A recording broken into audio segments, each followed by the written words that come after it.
sir. Yes, sir. Big shout out. What up, everybody? What up, everybody? Everybody out there in the Shark Tank. What up? Big shout out to all my people out there on the back street. Yeah. Yeah. What up? What up? Let me see what's out here before I get started. Let me get my people together. Hold on.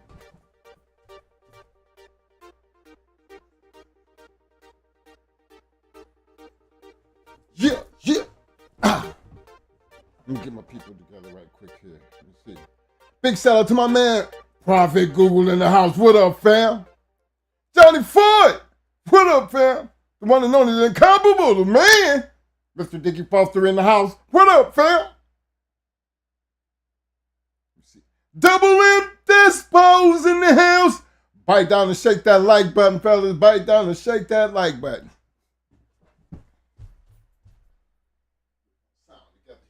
Right quick here. Yeah. Let me see who else here. Insane Honey Badger in the house. What up, fam? My man, Mr. Marcel Shepard. I see you, fam. Let me see who else I got here. King Yoda in the house. What up, fam? Cold Mountain Bulldogs representing in the house. What up, fam? Yo, big shout out to my man, Mr. Ron King in the house. Big shout out to my man, Mr. Jason Clark. What up, fam?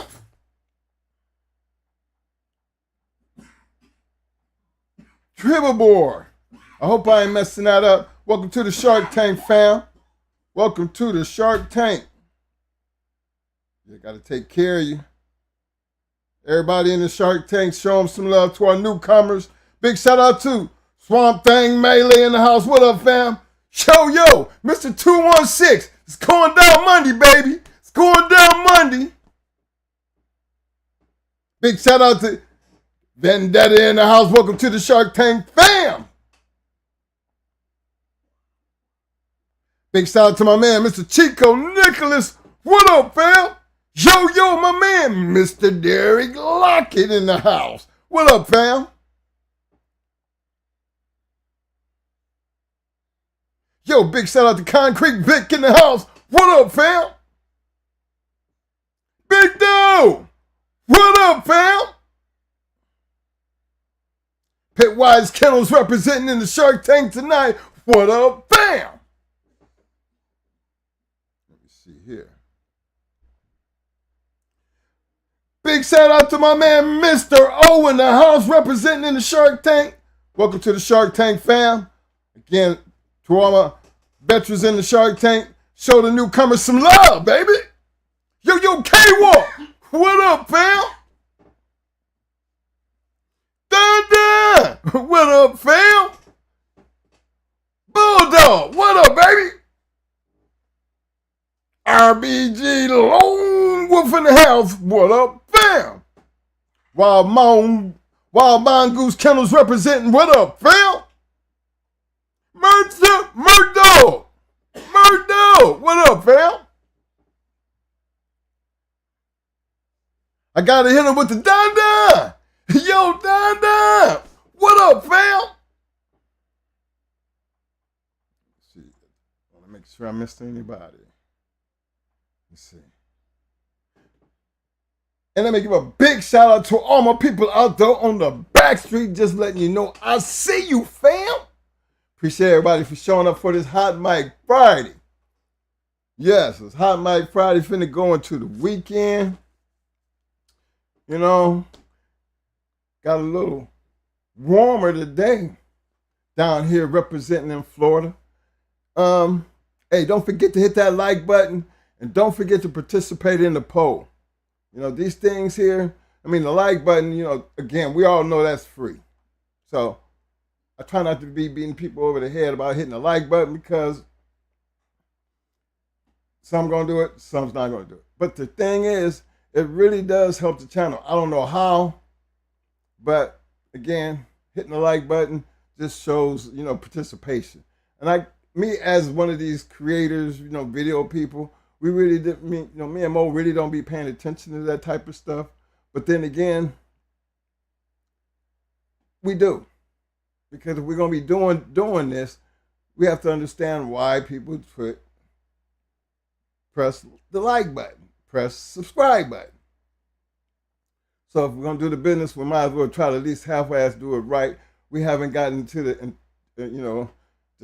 throwing up the thumbnails and doing the sitting down planning and all that shit. Because, fellas, I explain that all the time. This is not what we be doing. We got other things to really, to do, and we just do this because we enjoy it. But got to get better if we're trying to do it the right way, because the boom, the bang, for me, is the way out.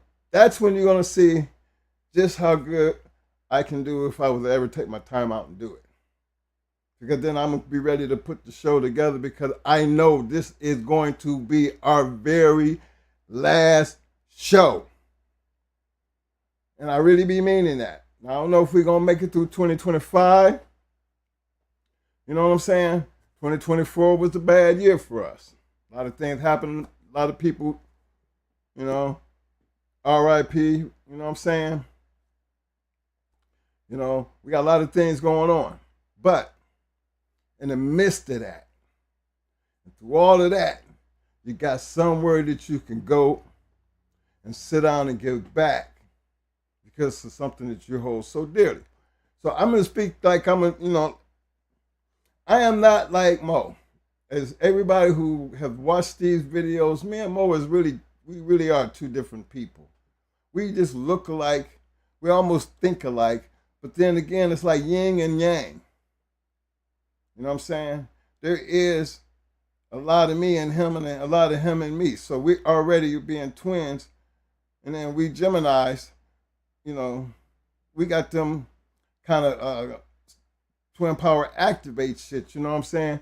That I can almost tell what he's thinking and what he's feeling. And him the same. Now, where I think that comes in the hand when we deal with these bulldogs, something that, we always speak of our mentors. People that we looked up to, people who gave us opportunity, people who actually gave us something that they didn't really know they was really giving us, that was going to help us one day in life, doing something that we love to do. So that takes me all the way back, from that very first time that we was introduced to this game, man. Trust this. Mo was always going to be the one over there cleaning up dog shit. For real. Why? Because Mo's passion has always been like that. See, growing up, we used to have a dog named Jerry. Jerry, it was part Siberian Husky and part German Shepherd. So he had the look of a German Shepherd, but he had the eyes and the body of a Siberian Husky. And see, Jerry was a badass dog. Jerry used to beat up everything in the neighborhood. I told y'all this story before, but then, Mo took a real serious liking to dogs one day that he went home. We had went to the service. Mo went home, and Jerry was still alive.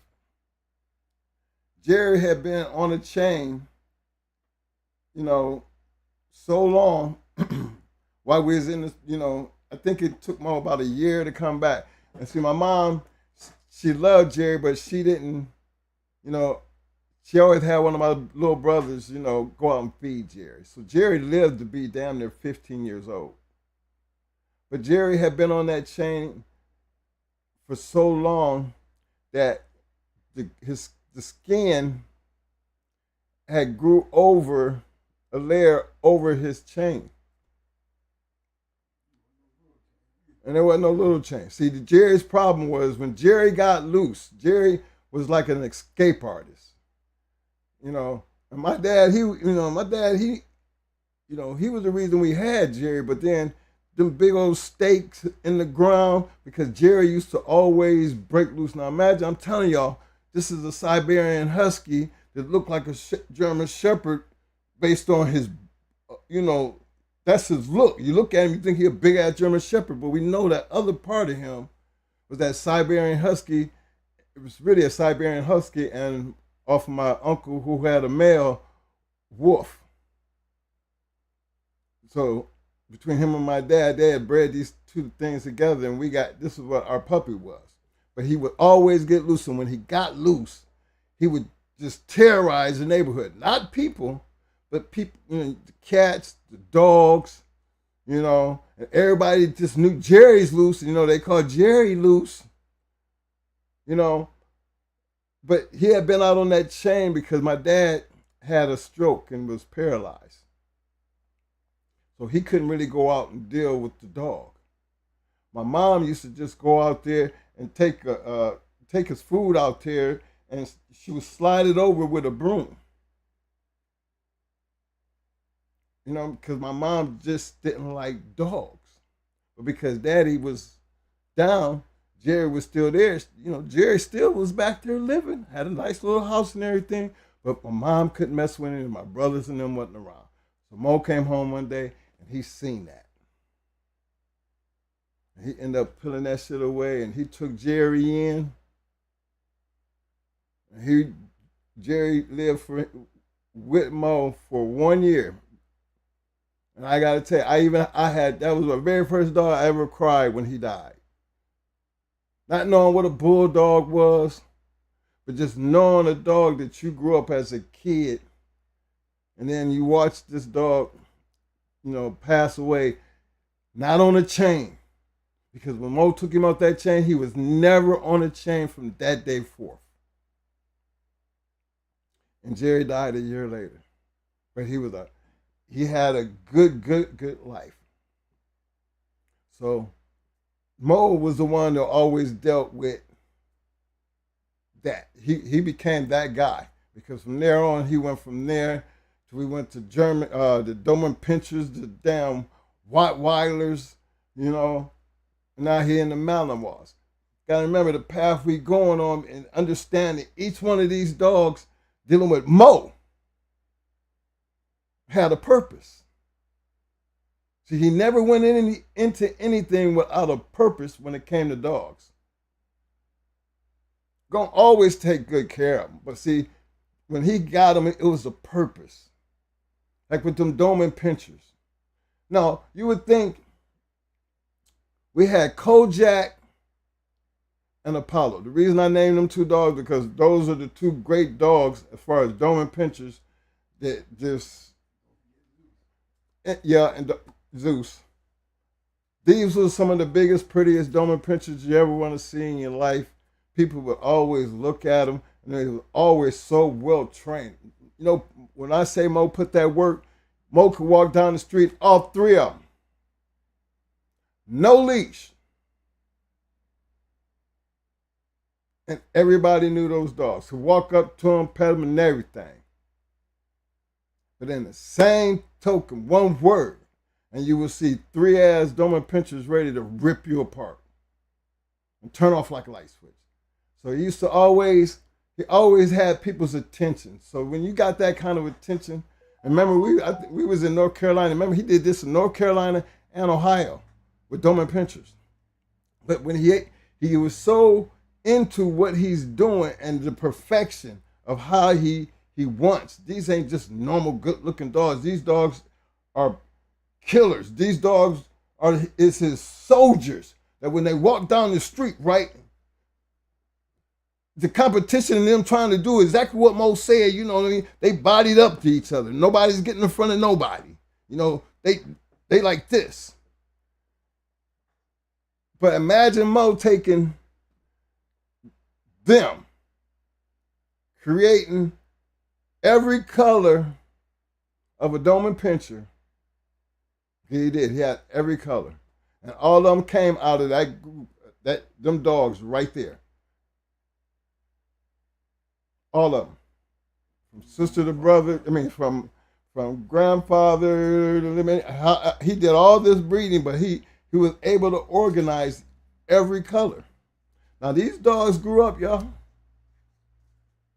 This is why it was always important for me, because whatever he's doing, I let him do it. It's not like I don't know how to do it, because I'm always the one that's got to put on the suit. I got to be the one to put on the mask. I got to be the one to beat up the body. I got to be the one that they just don't like, but in the same token, I can go over there and tell them, shut up and sit down. That's the relationship we got to have. But I'm a different person when I become somebody they don't know. Now, you know dogs work off smell. They know it's me, but because that ain't me, they got problems. So I understood everything that he was doing. His big thing was, for me, when I seen him able to walk 7, these damn Doberman pinchers through a city, and no leashes, no nothing. When you walk to a corner, before you cross the street, when most stop, they all sit down. You could walk by them and everything, and they would move out your way and get back to what they was doing. But then the showpiece was when you put them on guard. You should say some German shit, and the motherfuckers will stand up, and now ears be up, and better not come within this perimeter. I'm telling you, and they was serious about that life. But there's a relationship there that he's doing one thing, and I have to play my role because I know my role. And together, yeah, I had a part of them dogs being that smart. I had to be able to do and say and hold and control those dogs in case something happened to him. So the last thing I didn't never have to worry about is everything he could make them do, I could too. And because they knew us like that. There's something about, they know I don't have to work that hard or handle them that much when these dogs ain't cool with nobody unless, all of them. Everything we've ever trained really do not like people that they do not know. All his dogs have always been like, we don't have to worry about them snapping, but they ain't gonna be your buddy because they don't like people they don't know to be rubbing on them. You can pet them on the head, but then, they'll shy away from even that. But then we really don't let people get close to them like that anyway, simply because your fear might affect his reaction if you're acting like if you feel like you're uncomfortable and scared. You know what I'm saying? So understanding everything that came with and the responsibility of what it takes to raise those type of dogs. Remember, my thing is, I'm trying to get you on the line of understanding there's a purpose when you do anything, when you start dealing with these animals. And it's a love for these animals when you can accomplish the purpose that you set forth with your animal. And I know what it takes to do that. Mo knows exactly what it takes to do it because he's the creator behind all that shit. But I see the purpose and I help groom that purpose to where it can be noticeable to the people I know see them. See, I get right out there, yo, Mo, load up the crew. Let's go. Because I like the attention. I like the people to be coming around. I like to show off my brother's work. Yeah, I do. That's what I do. And when they get all out there before you know it, everybody want a puppy off Apollo. Everybody want puppies off of Zeus. Everybody wants Mo to train dogs. From German Shepherds to King Corsos, he was training dogs. Remember, he was training dogs when we ran into the Bulldogs. That's how he ran into the Bulldogs, because they got a chance to see his work. They loved and appreciated. That's the dude with them Doberman pinchers. Yeah. So that opened doors to the other things that happened along the way. Now imagine somebody ain't never seen nothing like these dogs. Knowing what you do with dogs. This is a different type of dog right here. You know, being introduced to that world, understanding how you were introduced into that world. That's why you got to get on the bus and get ready to take a ride with us. Because to understand our way of thinking, you got to understand who we are. I mean, I had a person ask me, check this out. I'm 60 plus years old. Been with my twin 60 plus years. And a person had a nerve, and I probably heard him when he said it. No, be your own self. Don't be like, I mean, I know he's younger than I am, but this is the mentality when you got somebody that would say that to somebody like me. Remember, I'm an old man. Actually, I'm an old, grown-ass man. You know what I'm saying? But they see the lengths that people will go and things that people will say, which makes me, who I am, question their way of thinking. Because if you was willing to think that you was fitting to get something different out of me, and I say this because, first of all, the only thing you could possibly know about me is when I'm on this video. But I've said it plenty of times. You can go in there and hit my Facebook. You can go in there and Google me, and you might be surprised at who I really am. Because that's if you really want to know a person. But I think I give enough of who I am. And I mean, I give enough of what Mo do. See, my thing is, if we're trying to tell you something, and this is where I'm going with this, because I'm trying to tell you something as we move forward. Being old like I am, I don't think like other people. Mo don't think like other people. I'm talking to grown folks, so y'all should understand, when a person has to go to the length of saying, be your own person. I've been here 60 plus years. You better Google me. To understand, to make a statement like that to somebody like me makes me question the person who made a statement like that. And then the funny thing is, based on what I said in that whole conversation, that same person turns right around and played a video, and I swear to God, I sat there and watched my brother say the exact same goddamn thing I said to that person. And I don't think if y'all really caught that. But if you had noticed, that same person turned right around and hit that play button and watched my brother almost word for word, something he had did the night before. So I know if that doesn't really solidify when I be talking about some people, y'all don't have what we have. So try to understand, we're not trying to put the twin thing there. We're trying to get you guys to think that when you're working with somebody, whoever that somebody is, kennel partner, your brother, your friend,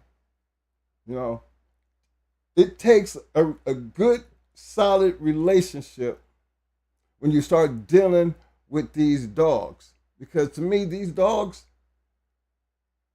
need somebody like Mo to get in there, and he that's the product. He's responsible for the product, right?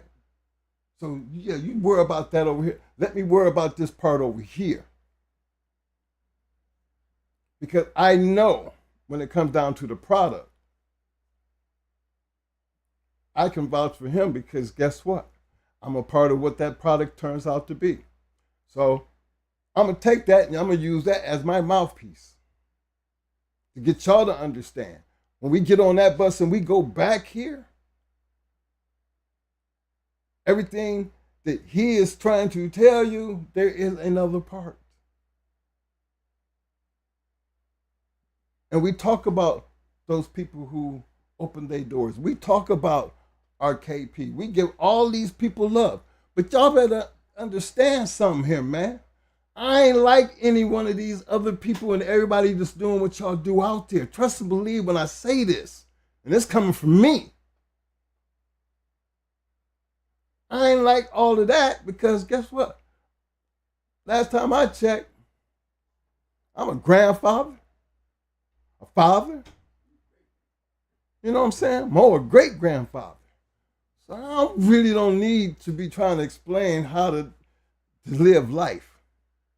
I've lived a good life, a very good life. I'm still living life because I'm sitting here being able to tell y'all something that's real serious and straight to the heart and truthful. They say too old to change. Never believed in that. Always been a changing process. I changed from doing one thing to change. I'm sitting here doing a damn video on YouTube. Coming up on 3 years on 286 videos. I'm looking at going over 700,000 and be like, man, we ain't up on here but Tuesdays and Fridays. And we be barely just running up in here, dog. You know what I'm saying? But like I said, Mo, you just, hey, here's the topic today, man. You just run with it. Ain't something we sit down and we be discussing. When you've lived this shit and done what we've done, we don't need to discuss me and him. Yeah, I'm just coming up with a topic last minute. Hey, he gonna tell you what he know. I'm trying to tell you, he's good at what he do. But this is why I am good at what I do. And what I do is keep it real. I'm not out here to try to be bigger and better than nobody. Neither is he. This ain't got nothing to do with none of that. Like I said, when we sit down on this camera right here, we do this because we want to do this.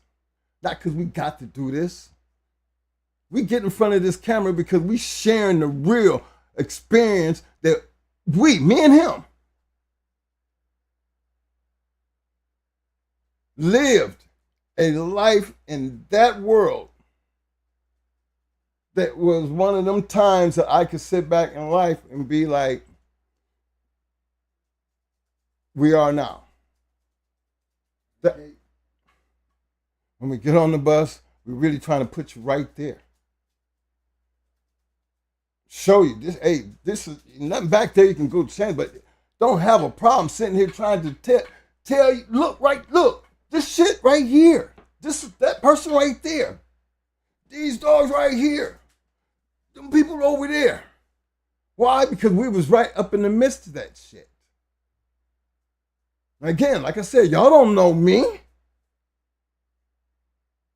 Y'all don't. But then you take 30 years off this 60-year-old man, guess what? That still put me in my 30s. How old did I tell you we was when we got in these bulldogs? We hadn't even turned 20. Now imagine, like I said, you don't really know me, but you can Google me. Yeah. Because, and look what we sitting here talking about. Our past. Way back there. So we tell you that, hey, how to breed and all this other stuff the Mo be trying to share. I don't know how that could infringe on anybody. Or how anybody could take that's something that's like we better than anybody. Because I'd never get away from the fact that this is this thing called YouTube. I see people running around woofing and talking junk to everybody and think a person got to be, do what I tell you and bully this. And somebody had the nerve to call us bullies. And man, y'all better remember, y'all talking to a goddamn grown-ass, old-ass man. Trust and believe that. And then look at this. You know what I mean? I'm supposed to change for what? For who? I can't see it. Not at this age. So when I be trying to get you guys to understand, this ain't got nothing to do for us about who better than who. Or we don't know what the fuck we talk about. Trust and believe this, bro. It ain't about we don't know what the hell we talking about. This is about what's something that we live. And I mean, when I live something and been a part of something, I don't have a problem talking about it because I lived it. I ain't got no reason to sit here to bullshit anybody. This thing ain't sure hell ain't paying me enough to create controversy. So yes, I always look at that controversy and the way people feel about whatever the fuck I do. But guess what? You better keep in mind, regardless of what you say and what you think, I do what I want to do, when I want to do it, and how I want to do it. And then again, like I said, now, this ain't me just bullshitting and talking. You can Google me. I ain't no big ass rich star and everything on all that other shit, but yet, guess what? You can find me on Google. You can hear everything that I'm associated with and just go ahead and just go in there. That's an open book. And that's not even, look, and that ain't even the street life. That ain't even the other part of who I really was. No.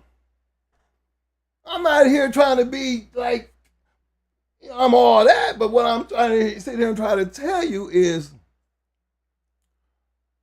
there's enough about me that I don't have to worry about whatever goes on out there, and definitely never gonna feel like I have to change for anybody. What we sit here down here to do is talk bulldogs. We jump on the bus and we're gonna tell you our experience. Don't give a damn what you like. If I got an opinion, I'm gonna speak my opinion. If I see some foul ass shit, I'm gonna say what I want to say. Y'all don't see me saying too much really about anything. If I'm gonna ever have a disagreement with anybody, they always wanted to disagree with what I was saying, but it never changed the way I felt about what I felt about. And being who, this is the reality check, and I'm trying to get you to understand the reality check. I'm still, 60 plus old man, and you really ain't doing enough to make me change from what I am at all. That's why I don't go back and forth. Say what I gotta say and I'm done with it. But that brings me to say that because of this combination and the things that I see doing these videos, who is it really helping? I mean, what are you getting out of it? It's not only it's supposed to be entertaining, but it's supposed to be able to put you back to where we at and get involved in that mind frame, not that bullshit.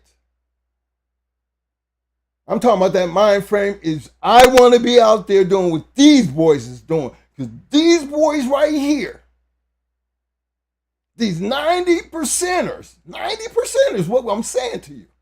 Now this is my part. I know these were 90%ers. Because I'm the one always, gather up, let's go. Tickets is on. Hey, got the ride up and ready, let's roll. Talk to so-and-so, I'm out. 90%ers. That means 90% of these people I'm running behind, they're running behind us too. They're showing us some shit too. What? What do you think you doing when you hanging out with 90% or dealing with dogs? Man, that is that part of life that when we say you got to know the person, you got to almost know why they use what they use. You got to really understand it and the competitiveness of that person. We can say that because we was with these people. We've talked to these people. They didn't look at me like a little kid. I never had anybody I ever dealt with in these dogs always looked at us from most of the time when people really don't know you, but then they kind of want to know you. Who's these two boys? Man, they got some badass girls. Who them two? You ain't seen the twins? You don't know the twins? Yeah, they got some good dogs. Imagine how that rolls. One thing you did right. What brings attention? Pretty women. You got the pretty woman with you. You got everybody looking and everybody wanting to know. That gets me in to find out what I want to know. Because that's where the business starts. That's where you get a chance to know who we are. Mo do dogs. I take care of the other part. That's what I liked about Joe and Nate. That's why they became like my idol in the dog game, because there's two brothers and I'm watching how they work. I'm more toward Joe and Mo more toward Nate. You have to understand their roles and how they did things and see how they worked when they was in that box, and how they communicated. All that shit we learned from them. Watching and all the crazy shit that the slick shit.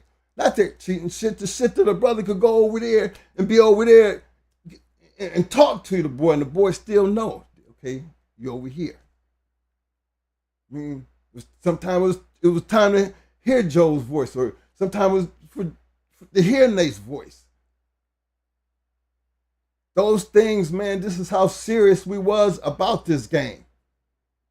They had to take a little bit of something from everybody because they was all different, but they all was on that level that y'all still talk about some of these people to this day. That's what we talk about. That's the respect level I'm talking about right there.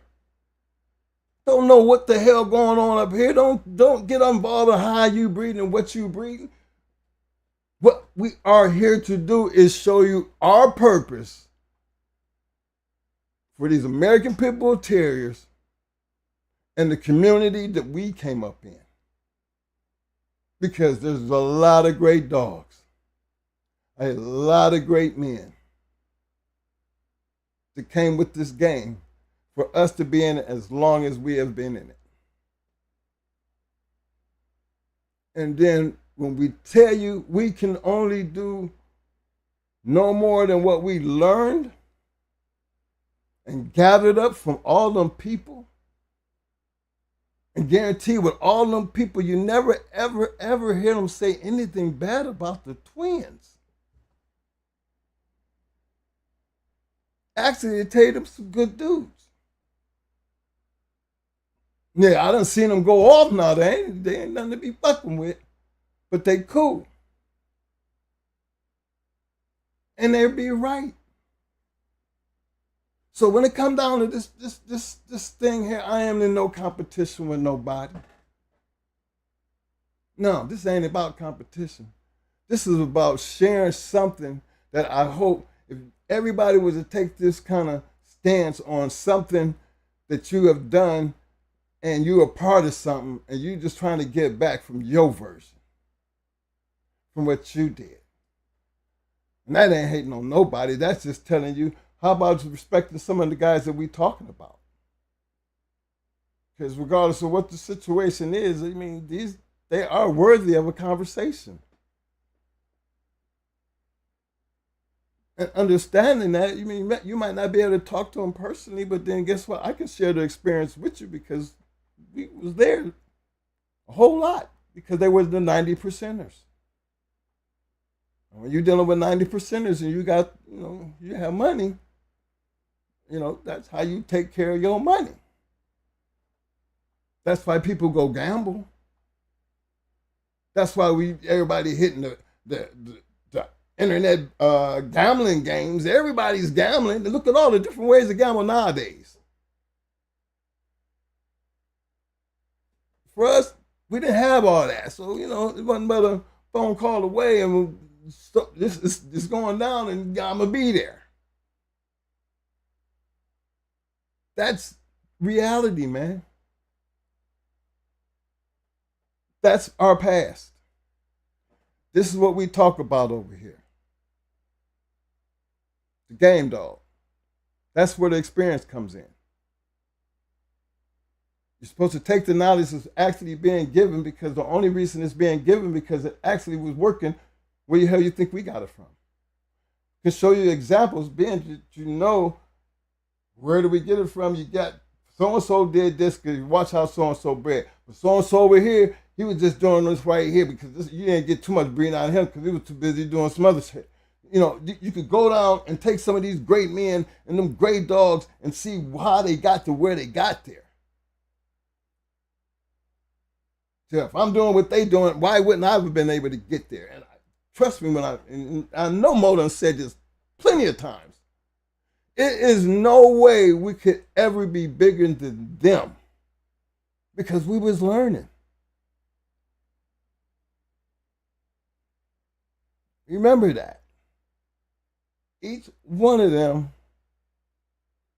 had a reason to say, yeah, twins picked that up from me.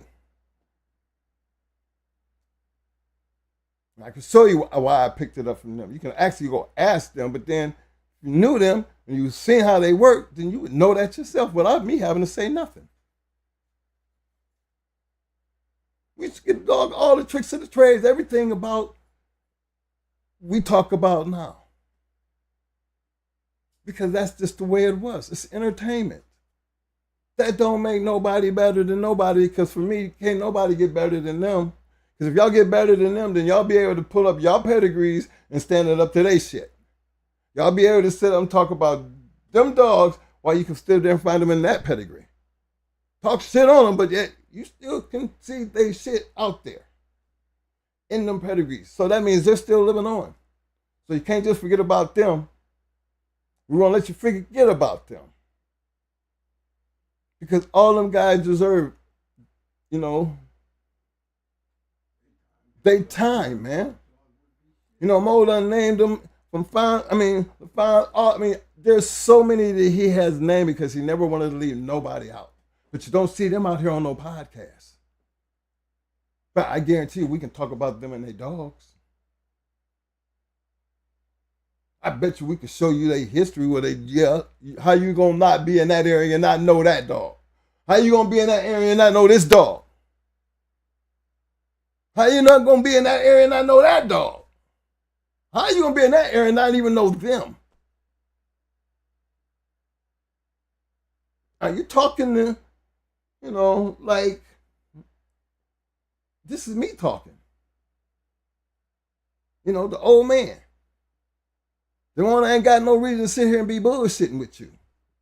Ain't got no reason to sit here and try to be better than nobody out there because guess what? Be better at what? This YouTube shit? Is this how we judging people nowadays?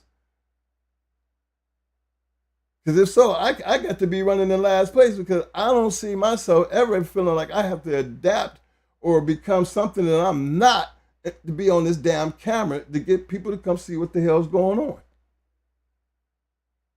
Over here, I'm talking about bulldog. I might start some shit, and y'all really want to see how I can get some damn numbers. I know how to. I mean, there's some shit I could talk about. You would think I'm goddamn militant, and be dead serious and be standing on it just the way I stand on these dogs. But guess what? I have smarts too, so I know how to play my role when I have to play the role I need to play when it comes down to my purpose. Over here, this is what we talk about and this is what we do. We ain't never made no secret of that. But this right here, this me and him thing, it is what it is. He do what he do, I do what I do. And together, this is why we do what we do. And when I have to have the conversation I'm having now, that's just to me to straighten out everybody that's out there because guess what? Over here, I'm talking about some damn bulldogs. Some game bulldogs. Now, I don't care how many people feel like that's stupid, all on camera and whatever the hell y'all think. That's, you're entitled to do that. You know, that man, don't you know the glory of the things nowadays with this thing right here is called, you know, the remote. You know, you always got that bypass button. There's always that thing that you can just go by. Just ain't your thing. All that's, you have all of that. Over here, y'all know what you're gonna get, man. I don't know what to tell you because all I can say is two different worlds. Two different worlds. And for some of y'all got a whole lot of life to live just to get where I am, to my age. Because I got a whole lot of partners that ain't even make it this far. You know, RIP them. You know, kind of hit me close to the heart because I be wondering about my own goddamn shit. My own brother's shit. You know, seeing this shit can happen. Why the hell would I be knowing and thinking like that? To feel like I got to be better than somebody on YouTube talk about some damn bulldogs. Now I know, yeah, I do know, controversy and drama, that works for YouTube. You get a lot of views. Just all you got to do is just stir up some shit. But I don't need that kind of shit over here in the bulldog game. Not in my world. Not where I come from. Not for me because, you know, like I said, you might not know me, but people who do know me, I think I lived a pretty good life. Still being, I just really, you know, on the real. 10 toes down and stand on everything I say and do. Don't worry about mistreating nobody. Always gonna be that you know, that real G up front. Don't need nobody to tell me how the rules work. Don't know me to even be trying to tell me how the rules work. I'm still living. The fact is, I know how this game goes. I know how because I've played. Yeah, you can still Google me. You can. Find me on Facebook. You actually see my whole entire family. You know what I'm saying? That goes to show there's nothing that I would feel like I got to worry about or hide from. And we still sit here and talk about the American Pit Bull game dogs back in the day. Nothing wrong with that. For me, this is what you come here for. I ain't trying to be a part of what goes on out there. So when my name, I hear people say certain things, guess what? It's not like it bothers me. Because it really doesn't. It's just me re-innovating my conversation to my viewers. Y'all know what to expect when you come over here. Expect what you hear. And y'all know. We try to make sure everything we say and we do, you know, we just ain't talking. We're going to bring receipts. Our receipts is going to be what make or break us. When we talk about them dogs, remember, there's nothing back there you can change. You can, you know, that dog, he didn't go in and shit and all that other shit. Well, all that's cool because you hear a lot of that shit. Remember, I'm OG now. How many times do you think I've heard that shit? I've heard people literally get mad. All because you done locked up for a certain weight.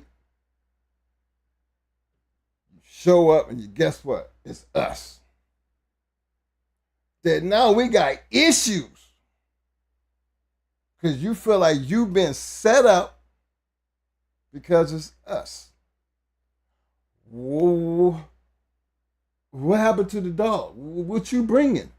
I mean, goddamn. Goddamn. I mean, should it matter? Did you bring the dog? You know what I'm saying?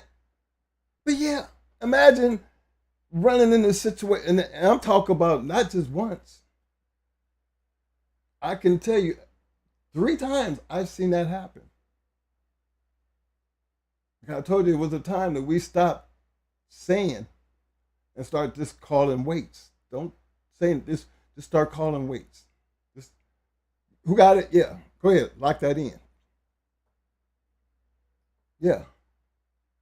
But then that's only because look who we rolling with. So I told you there was always going to be a point that if you was making enough noise in your area, somebody somewhere in that crew, we going to come find you. That's how that works. What are the reasons would you be traveling? You ever thought of that? Why was we always traveling? I'm running with 90 percenters. Shit. Why wouldn't you? I mean, if you're doing the right thing, traveling shouldn't be a problem. How many people run out to Vegas to go blow money? Around to the strip club where they ain't, you're giving away money. How about we going around about how we gonna go back in the barn? A little about 3-4 things going down over there. We gonna do that, right? Yeah, we gonna do that then. I like that. I like them odds better with my money. You know what I'm saying? So understanding that part, man. Mo talk dog me. I'm gonna talk reality because I protect him. To me, there's no reason for him to be sitting here if I don't feel like if I don't feel right about why he's sitting here, because it's the audience, it's the people, it's the community that makes him sit here. It's the community that makes me come back with him. And I just think, from my standpoint, regardless of what people say or people think, you hear this coming out of my mouth. And again, I ain't got no reason to bullshit you. And then you can do to change my mind as far as this shit right here. Anyway, you ain't none of my customers.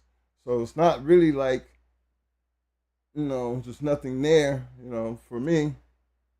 So it's to the viewers. See, as viewers, you got to pay attention to who you spending your time with.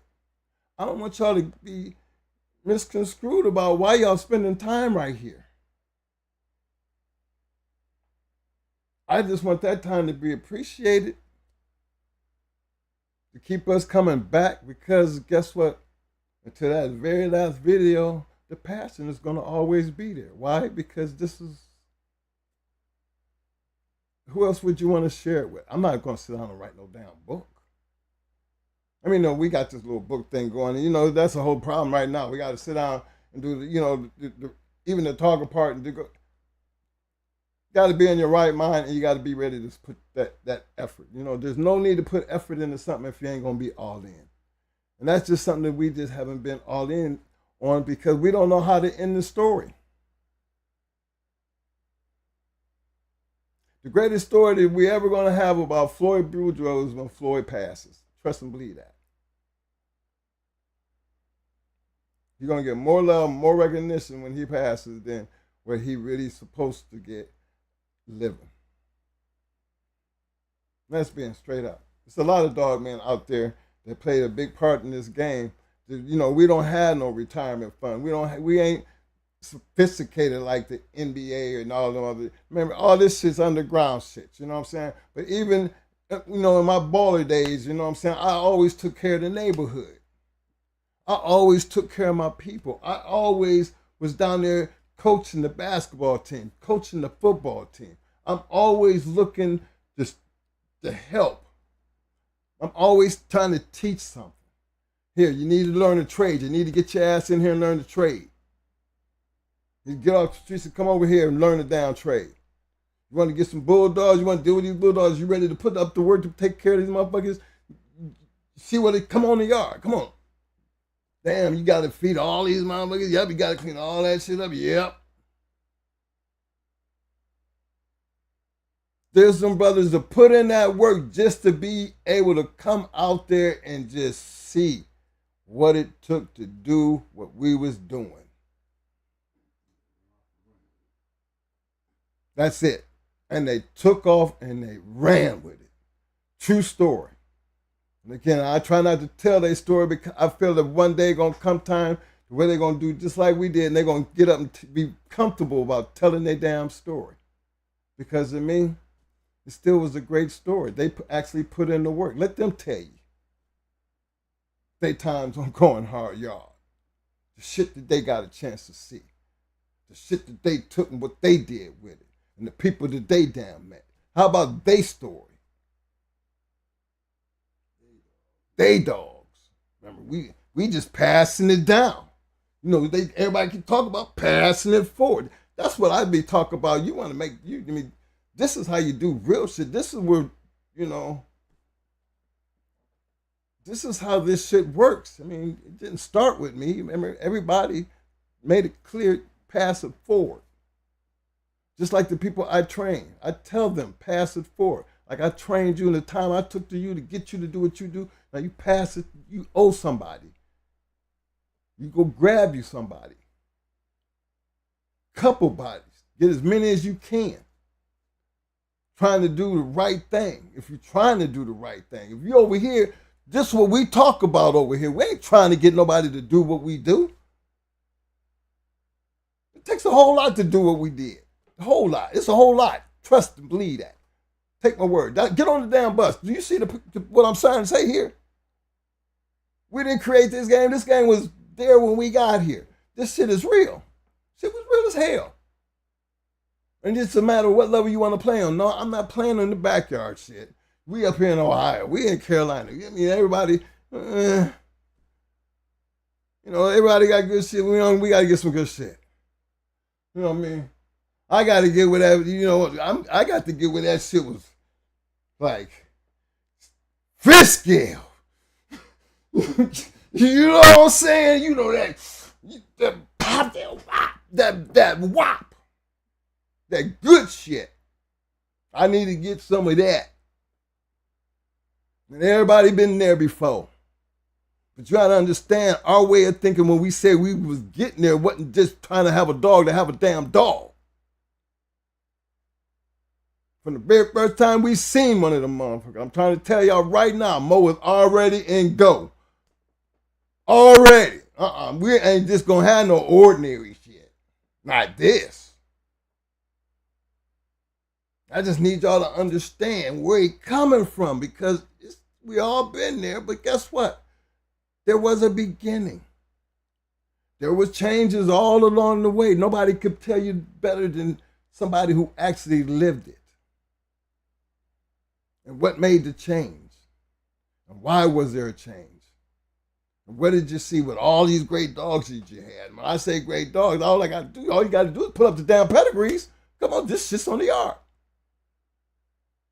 It's on the yard. Can't take nothing away from what you're seeing. That's the receipts. He's not just talking. This shit's on the yard.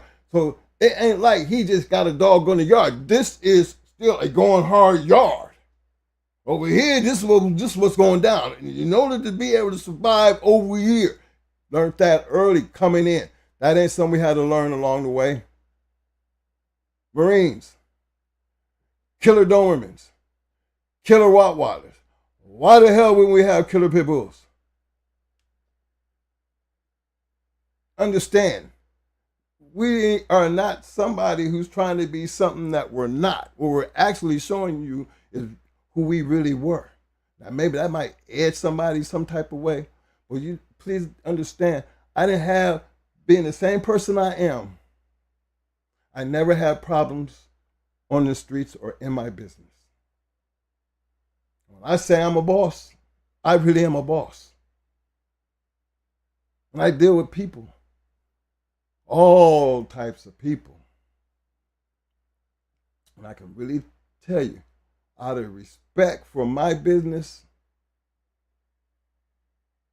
and them needing my service is where the relationship begins. I understand that because I make a living doing that, been doing it for years. So one thing you're never going to see me do is change who I am. You need to take what I'm saying and hopefully you apply that to whatever you're doing in life.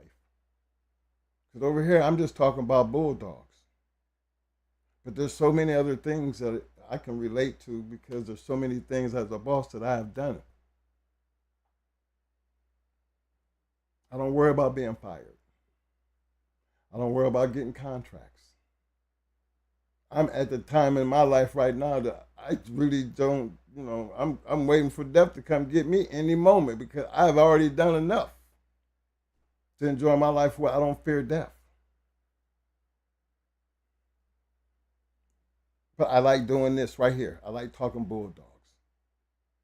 So, if you can sit around and spend this much time listening to a bunch of bullshit, how I look at it, a bunch of shit all the time, I'm not trying to give y'all that.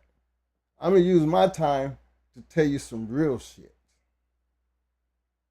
Some shit that's going to really do you some type of justice, because I'm still checking. I'm checking like I'm talking to grown folk. And if you out there, you my age, you know, I want y'all to give me some thumbs up, because y'all already know. Now, we already know trying to talk to anything younger than you is like talking to a goddamn brick on the wall. But one damn thing I've learned being a goddamn boss, how many of them young people was running through my doors and still had to deal with me? You're damn about all that, who you think you are. You need something from me?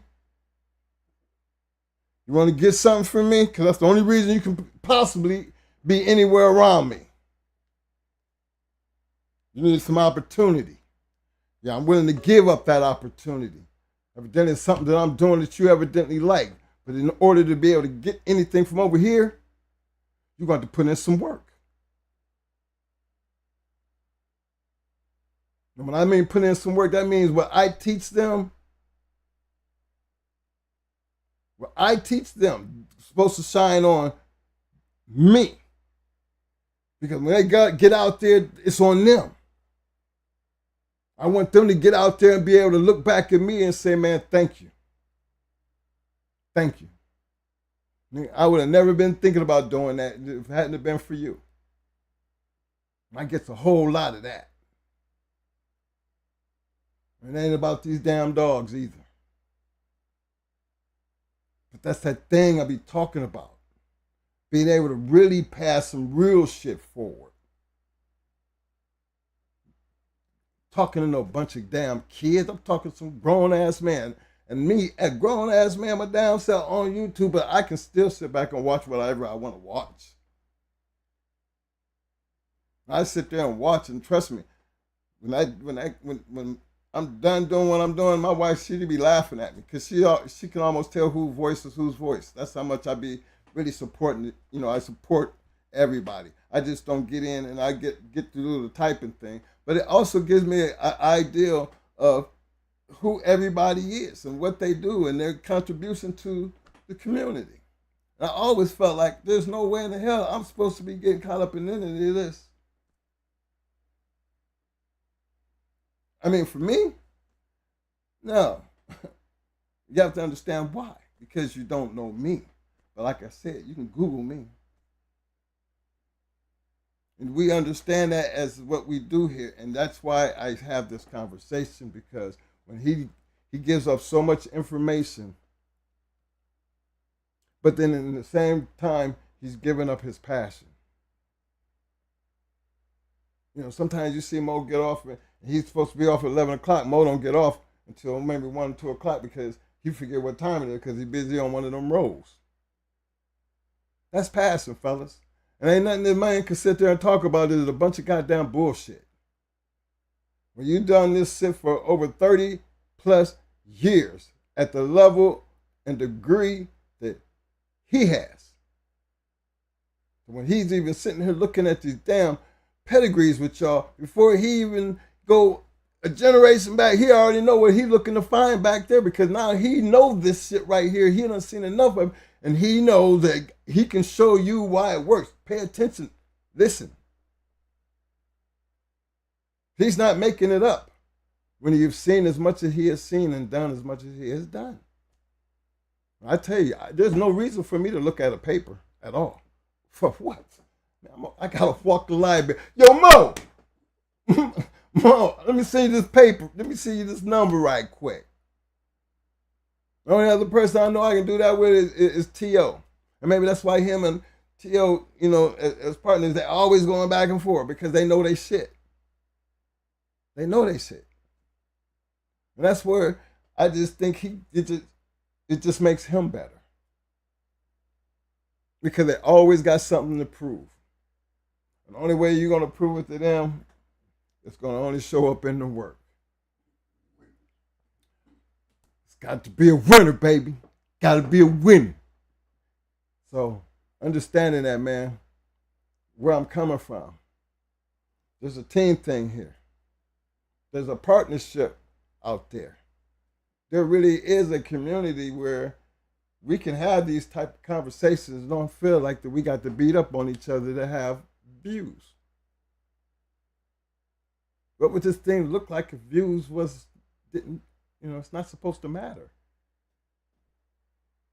I mean, to all my people, there might be, across the seas in South Africa. We got some in Berlin. My people in Italy, the people in the UK, the people over there in the Balkans, the people over there in Ireland, my people down there in the Ukraine.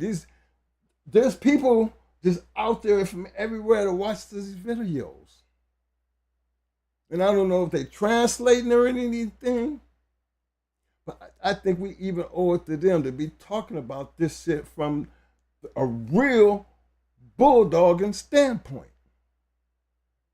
Without having to bullshit you, not having to lie about nothing, but just go ahead and present it, because I'm telling you, we ran with some 90%ers. And I'm telling you, done running with the 90%ers, you can see why we was running with the 90%ers. That's all. And if it makes sense, enjoy the ride. If you can take something out of that ride, then take it. There's so many great dog men over there. Well, we're not. What we tell you, if it's out there to be given to you, and you ain't paying for it, what the hell you got to lose but to try? Damn it, he did it. And I'm looking at it, I'm not just looking. I mean, I'm trying to tell you, when Mo dives into shit, when he makes that decision, he's comfortable with that decision because he knows.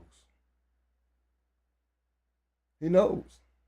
How did he get to know that? Because he's done it so much that he actually tried to tell y'all, look at what he's doing. He ain't just reading names. He's trying to look, just that right there. Look at the style. Look, he goes through the whole routine. And I get it. I want y'all to get it. Because that's all we're going to be doing over here. There ain't too much going on out there that I feel like we'll have to worry about that part over here. So I want all the people out there on the Shark Tank, all my people out there on the back street. If y'all want to get on the bus and take a ride to where the shit was really going down, and understanding any and everybody can have the same opportunity that we had if that is your passion. Regardless of what it is you want to do. But one damn thing for sure, whatever it is, the same thing it took for us to do it, going to take the same thing for you to do it. And if you don't have a blueprint, I got many of them. Whole lot of them. He talks about them all. A whole bunch of them. They got the goddamn blueprint and got the receipts to show for it. How you going to be arguing that? You can't kick us to the curb. That damn it, you can't. Know why? Because you won't let them go to the curb. And we understand, but don't just skim through the book. Pay attention. Because what I teach people, it's a hard task. I'm always going to be this guy right here. Whoever I deal with. But I'm a passionate person. I'm a good person. Always. It's going to be about business. There is but one way to do business.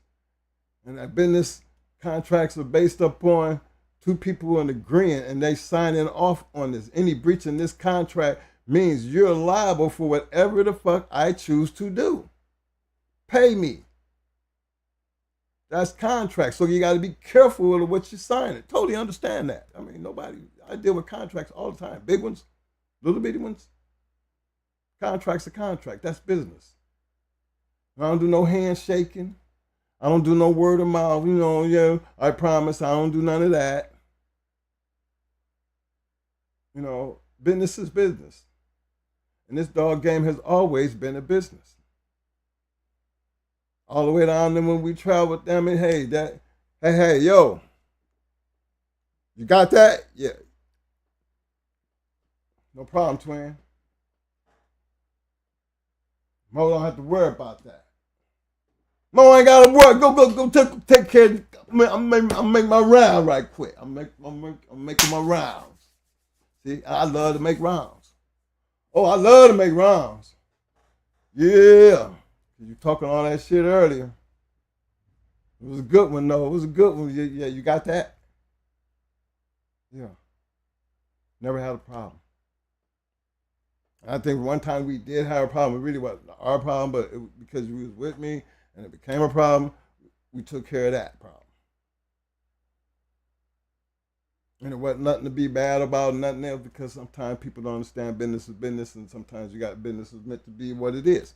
It's old, you pay it, and it ain't supposed to be nothing to argue or fight about because you lost, pay the money. Can't be taking nothing that I'm owed. What? Still, that never made sense to me. I can't take nothing that I'm owed. You should have been willing to give it up. You ain't gonna just take shit. Remember, I'm a businessman. I deal with that every day. How am I gonna be doing some work and you acting like you ain't gonna pay me? Fellas, I want you to pay attention to the messenger. That's all I'm saying. Grown folk know these things already. Just because we're in this dog community don't mean everybody's supposed to be this stupid. I can't imagine it. I might be too new to the YouTube game because I see a whole lot of crazy shit. People talking shit. And, oh my God. But in my world, on the reality thing, what you gonna do if somebody ever showed up on your ass? Why would I'm not trying to be that guy. See, and I don't want nobody to treat me like I'm gonna be that guy. I mean, I try to stay far away from that because I really am not that guy. I'm not that guy to do that. I'm not that guy. Remember I told you I'm an open book. My address, everything is out there. My family, everybody. Goes to show you just how much I be worried about that shit. That's all. I ain't hard to find.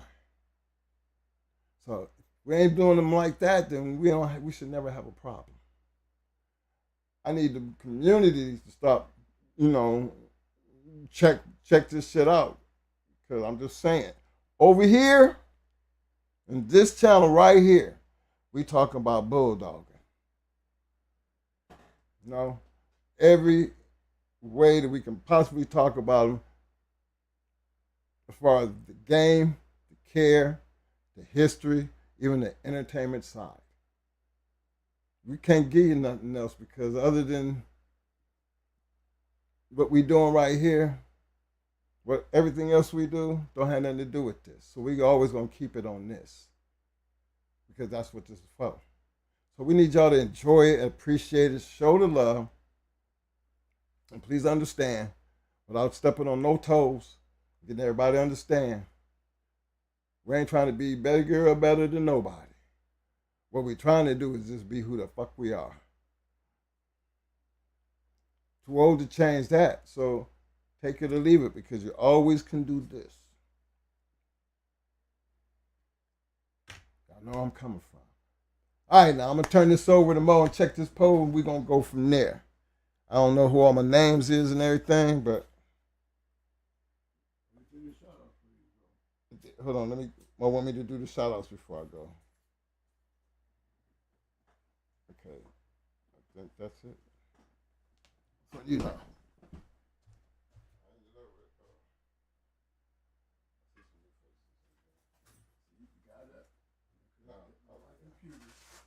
all right. I thought I had it ready. Big shout out to my man, Mr. Courtney Edwards. I see you, fam. Mr. William McNeil. What up, fam? Shreveport Mike. What up, fam? DB3. Ben, what up, fam? Bulldog, I see you, fam. Yo, Ben, get in touch with him. Hey, Ben. Mo said get in touch with him. He said it's important. You got the number, Ben, right? Gibby! Nephew, I see you, fam. Let me see.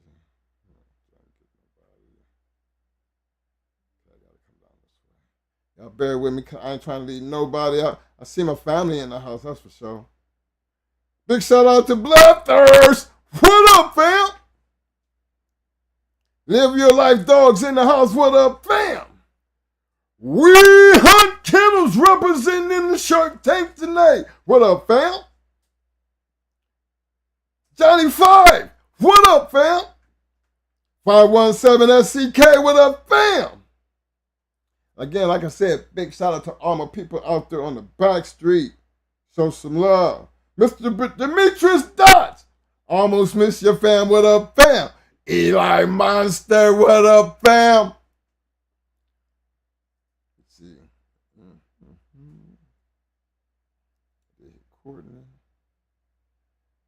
Big shout out to Space Force. I see you, fam. Welcome to the Shark Tank, man.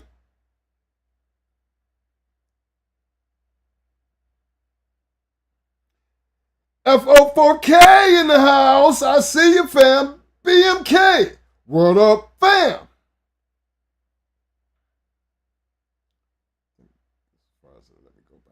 If I missed anybody before then, it won't let me go back so far. But hey, big shout out to everybody out there in the Shark Tank. Big shout out to all my people on the back street. Don't forget to hit that like button. And please do not forget to take that poll. It's on you, Mo. You gotta unplug this thing, man. Yeah, go ahead, because that means it's going to freeze on us. Let them know just in case, Mike. Yeah. I don't know why you want to do that. Because what? Plug it in, because it freezes. What did you have no plug ready? You do. Not me. I'm doing this.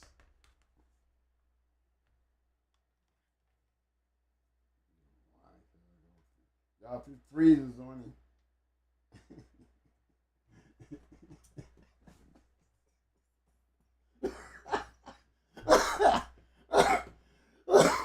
Excuse me, y'all. Big shout out to my man AQ Henry in the house. What up, fam? Y'all, this thing freezes on you, man, when I play my computer.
Let me just see. I see the wheel still turning over there.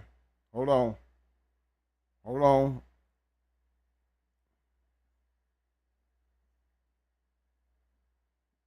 Okay, I'm back. Yeah, I'm back. All right, y'all. Here you go. See? Well, I tell you, he was laughing about it. This is what I'm talking about. You know, he think that should be funny, knowing it pisses me off. That's why, don't do it, Mo. Don't do it, because it's going to... But sorry about that, fellas. Again, here comes the Joker.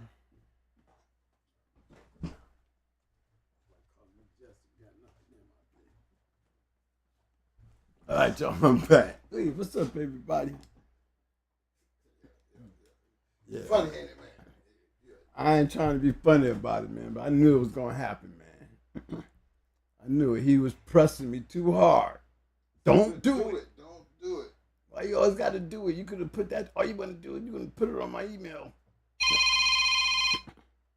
Okay, that's so, Mike. Oh, that was so. Okay, hey y'all, what's up, everybody?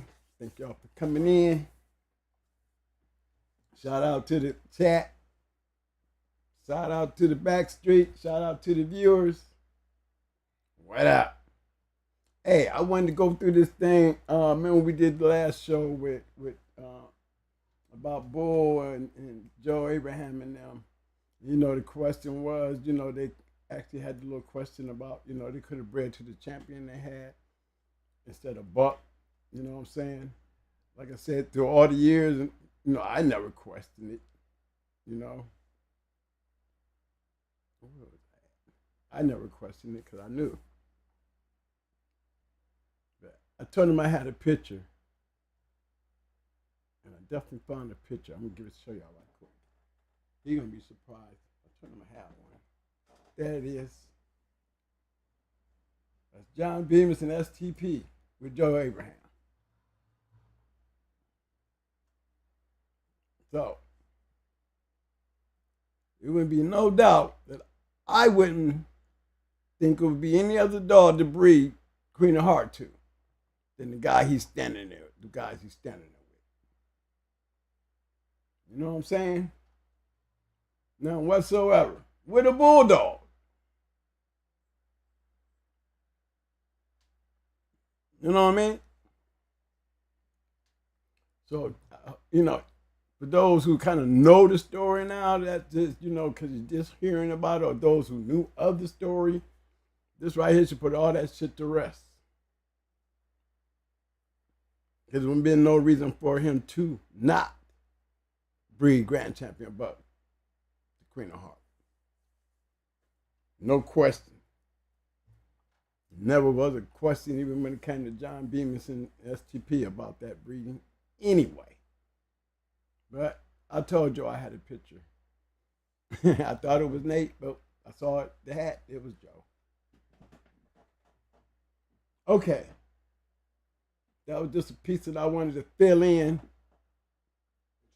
Don't rip my receipt. Don't even ask me about the dog because I can't tell you.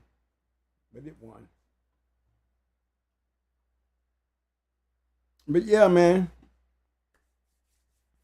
Tonight, Let me get to the poll right quick, we're going to get in this poll. We got 119 people on the vote chat right now. Question was, when starting your American Pit Bull Terrier breeding program, which is more important to you? A, the male, B, the female. We have 18% that said male. We have 82% that says females.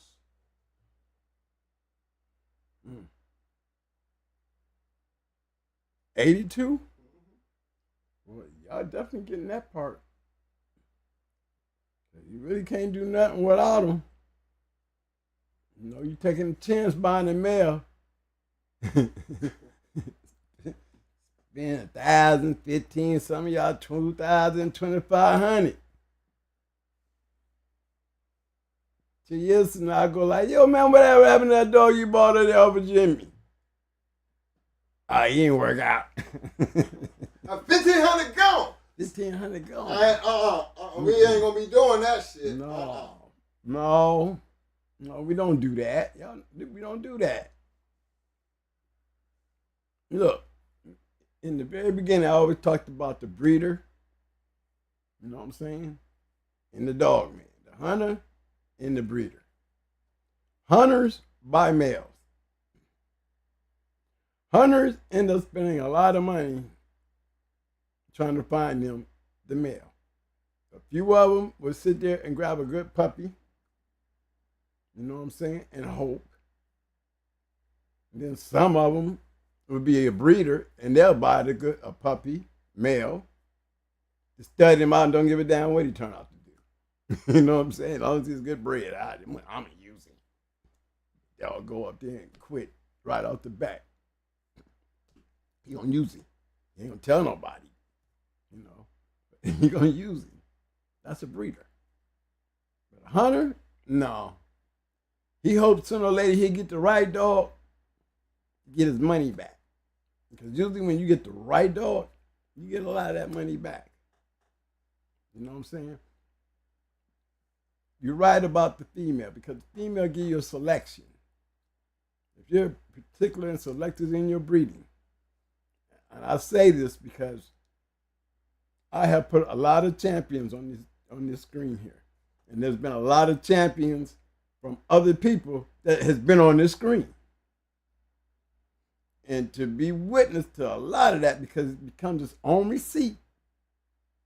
Its own receipt that most champions, and that's like 95, 96%, come from well-known breeding, period. Period. And they have a consistency of match dogs. Even if they go from the third to the first, that's 4 generations. And then they finally get up there, that 4th generation, that dog right there. 1, 2, and 3 ain't got shit, but all the greats in 4, but then you got that 1. That 1 solidifies everything that you did from 1, 2, and 3 to represent everything that's back there on 4. That's how it has to work if you want to be successful. Don't give me 1, 2, and 3 and it's all black when you got the whole 4 looking colorful without getting this one up here a color. Because if you don't get a color right here, you ain't gonna have nothing in this damn pedigree when you breed him. They're gonna always have to buy the big sheep, or they're gonna always have to click. They're gonna have to always go click. You know what that click mean? That click mean you in the 5th generation pedigree. You know, just to see what the 4, 5. Don't forget 4 empty, and then you got the dog up here. That's 5. 5 generations of 0. Look at all that damn wasted time. Wasted time. But when you get a female and you breed her to the right dog, and when you breed her to the right dog, there's certain expectations that you look for in your litter, period. Because if you settle for anything less, you're going to be feeding a yard full of dreams. Dreams. You're going to think about all that work and food and shit you done cleaned up, and them dreams become just that, dreams. Dogs never ever get a chance to prove themselves. You're going to always find yourself sliding down into that little category of that breeder who don't care. And always going to be that badass dog. There ain't nobody seen. Ain't done shit. Ain't done shit. But you got a story for him. Oh yeah, I like him. You know, you get to that one, I like him. Care how y'all think. But you want to sell some puppies. Just because you like him. Beware. You know what I'm saying? That's the beware when you are selling your puppies. You know what I'm saying? You're going to get the backlash if your shit don't work. If that shit go a whole year and a half and ain't nobody doing nothing, and you still sitting over there on the yard with that female, man, you might as well get out of dogs or change up, because nobody's buying nothing else off of her. Nothing else. You know what I'm saying? I mean, you guys went out and bought a dog, took the dog home, and fell in love with the dog all because of the money you spent on it. You know, and it's real hard to be disappointed in the end, knowing that money and time that you spent on it. I'm laughing because I know a lot of green dudes, man, that their dog quit and they took their dog home. And they was like, he coming back. Man, watch what I tell you. He coming back. Watch. Okay, baby boy, go ahead, take him on home. Take him on home. But you riding back with me.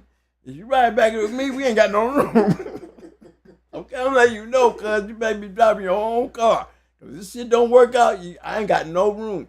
Put no Kurt back up in this motherfucker. Yeah, I know y'all know what I'm talking about, man. Okay, we on the bus, Mike. No, we ain't on the bus. Hey, y'all, we need to get on the bus, cause let's go. Let's get back on the bus. Get back over here where we at, so we can talk a little freely. We need somebody to go out there and somebody put the disclaimer up. We don't want to offend nobody. We want to make sure we way back here where we at, where we can all feel safe and comfortable and let our imaginations run a little bit. You know what I'm saying? It's all a thing now when it comes down to breeding them females. Once you got your female, boy, that responsibility, boy. You remember how I call them chain spaces? You always got chain space for litters. You can't never get too full having a bunch of litters and ain't got no chain space. Good for it. No, this channel in no way, shape, or form condones, support, nor participates in any illegal state, local, or federal law that violates the Animal Welfare Act of 1978. This channel is strictly for historical, fictional, educational, and entertainment purposes only. Okay, y'all, that means we're on the bus. As we took on down there, get off the bus, make sure you have your breaking sticks, make sure you have a dog. Better make damn sure you pick the best one now. I don't want you to come sneaking back over here and talk about I got to run back home. I got to run back home, man. I bought the wrong dog.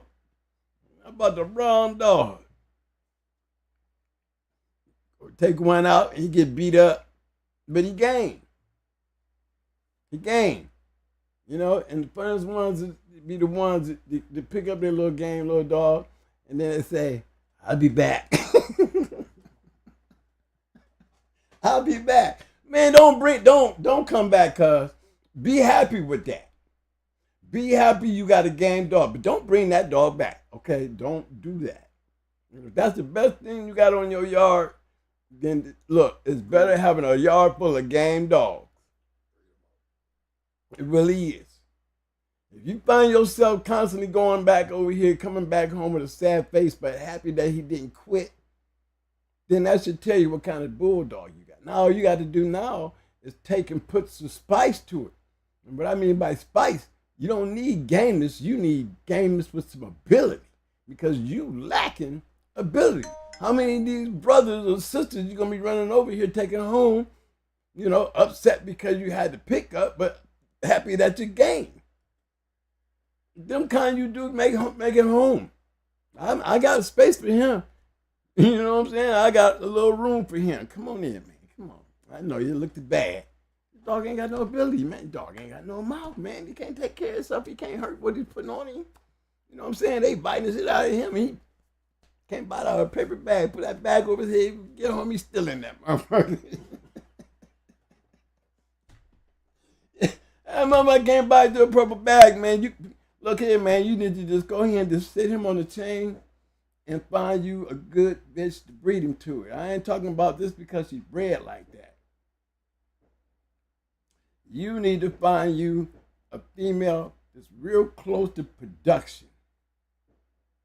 Something that she can count on. Her to put to that game boy.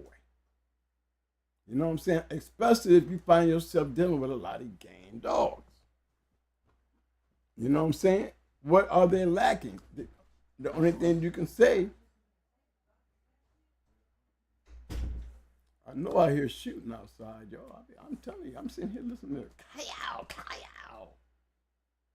Mike then took off out of here. You know, him and his wife, they hear gunshots. They probably getting happy out there. I ain't lying. You get to throwing guns up around here, gunshots. They get gathered up. Wife, she a gun carrier. I think she be going to stores, man, just hoping somebody act up so she's gonna lay one down. You know, she already got a crazy husband. So they do a lot of shooting. Yeah, they do a lot of he makes sure his wife is a shooter. You already know what she one of them kind of, he go holler, throw me the gun. Nah, he ain't throwing her shit. No, she's using her shit. Better have something on you. She's not giving up her shit. Husband, nah, I got this. I'm gonna have to protect you since you forgot yours. Okay? She is definitely one of them. And she can shoot. That's because she got a crazy husband. To make sure she can shoot. But yeah, let's get back on this on the females, the importance of females and having the right females. You know what I'm saying? Having the right females. And how many times do you breed her before you realize that she's not going to be the one? They all can't produce. No, it's not like because you got a female and you're having a bunch of puppies that, the possibility of her making an ROM or a POR in her breeding prospect, if you can get one, you got chances. If you can get one, I mean, I didn't say 2 or 3 or 4. I said just one. You got something to work with. You got possibility. If she can give you one, maybe she can give you one more, 2 more, 3 more. But as long as you see yourself getting one got to be worthy. And keep in mind, y'all, what we talking about. You know what I'm saying? Getting the truth out. These are things that when you play on that type of level where, we were raising dogs to win. And knowing what I know as far as my experience in watching the guys that were winning and what they were using and how they were continuing to be effective with what they was doing. You notice they always had certain particular line of females. When you look at hardcore, you had Pepsi and Felony. You know what I mean? Those particular dogs were producing females. And it seemed to work, whether it being bred to Bozak, Milo, Redman, they were able to produce. Same with Stone City. They started off using Nico a lot. By the time they started using Yellow Buck, Yellow Buck became a factor. Not as much as Nico, but later down the line, just as much as Nico, because Nico was a champion. Nico Jr. was a champion. Yellow Buck was a grand champion.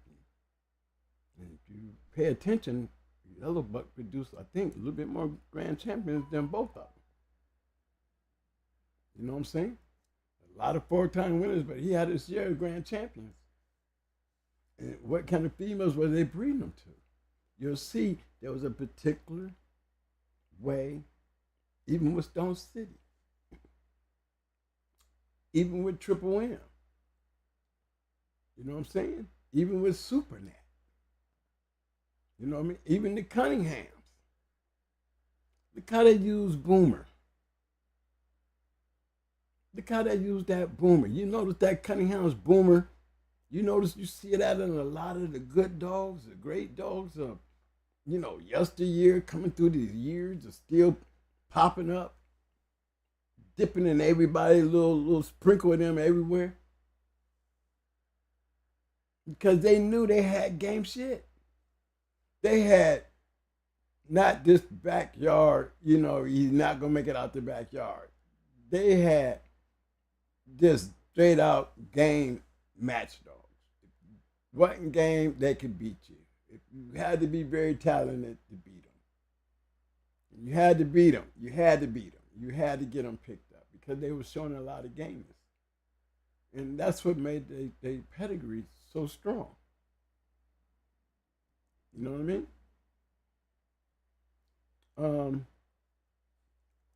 This is why you have, like Honey Buns. That's why she was at the top of the list. Very important female. Daisy May. You had like the Gaston dogs, the Hollingsworth females. Look at the Hollywood females. You had Dolly and Polly. Even though they had to clean up Polly's pedigree, like they had to fix Buck's pedigree. Okay? We don't know how that ended up like it did. But the truth as it came out, because Polly was just as much as a producer as Dolly. Turned out that they was littermate sisters. So you got two littermate sisters that produced some hell of a dogs. Shit, Little Mayday didn't have but one female. Just one. And the dog that she produced, and just imagine if he was around. And we could have got more females than that. We took, and she produced Baby. When she produced Baby, why did it work? Not just because it was Stone City Mayday, but the combination of production. The combination of production, and it even proved that it was a productive combination because they continued using it. From Mayday to Sarkel, to Mayday to Blondie. I mean, this is where 357 being dropped in there. I mean, the combination, they was really playing on the bitches. They was the key. They have to be able to carry that genetic and put it down in that thing and bring out them puppies, man. And like I said, it's even a blessing to get one. Lord knows you get two or three, like Triple M did, and so many others. There's been a few that had great litters. Jeep come out of a litter of champions. Damn Sisters was making champions. You had Missy and Holly. Both of them was champions, and they was Jeep's littermate sisters. And then you got Charlie. You know what I'm saying? That was just in the Jeep's litter. What's up, Mike? Got something to say? Big shout out to Dorian and Soul. What up, fam? Mr. Marcel Shepard, in case I missed you. My man James Jones, I see you, fam. Big shout out to Pit Dog in the house. What up, fam?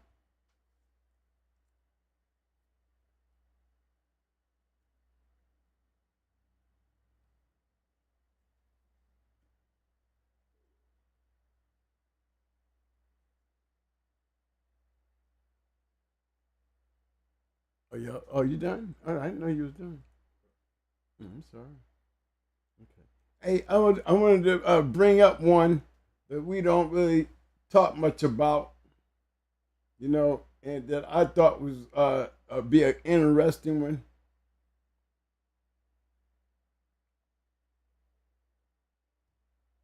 This dog right here. This one right here. Body Snatchers champion Ruckus. Ruckus was a bad dog, y'all. He was a good one.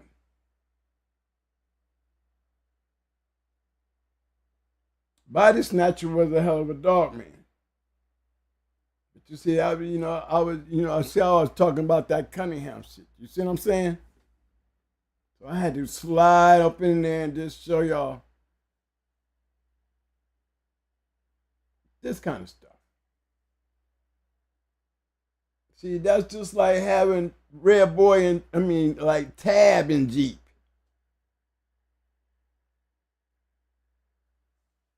Keep in mind, that dog right there, littermate, his littermate.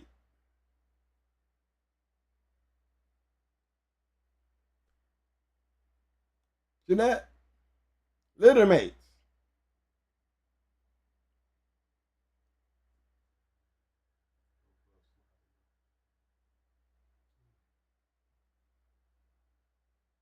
Production shit. One-time game loser. Took him home, though.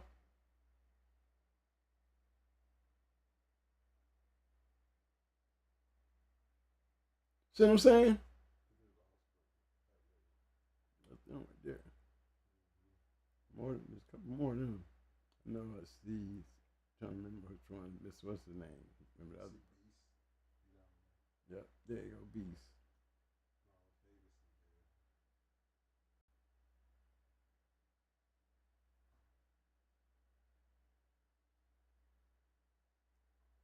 Look at all those. You got those. See what I'm saying?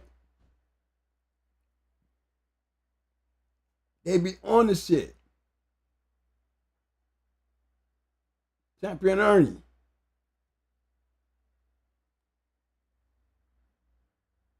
See how they doing him? Now you dealing with some Jeep Chinaman rascal.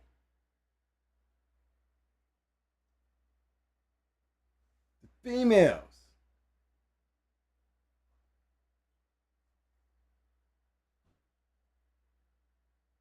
Can't do it without the female.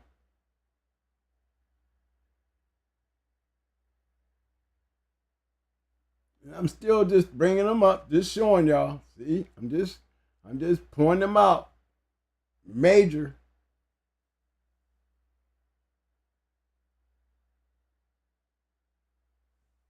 Don't know nothing about this back here.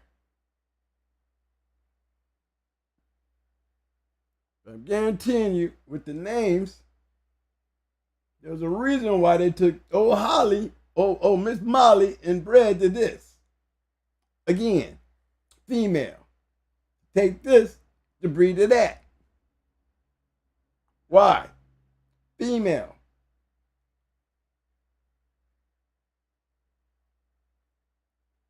This dog right here must have thought a whole lot about him.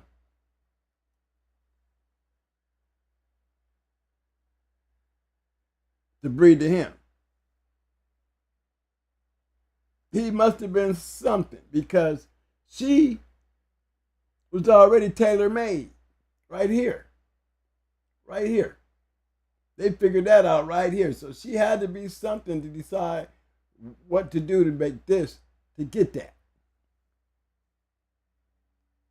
Because evidently it worked. To do that, to do that. That's when you're seeing shit working.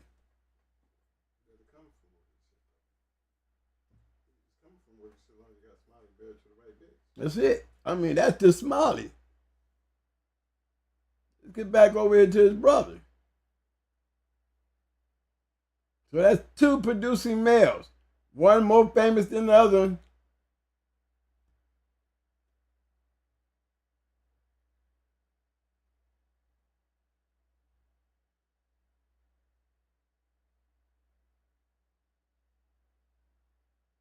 The word through a lot of them. There go Doogie.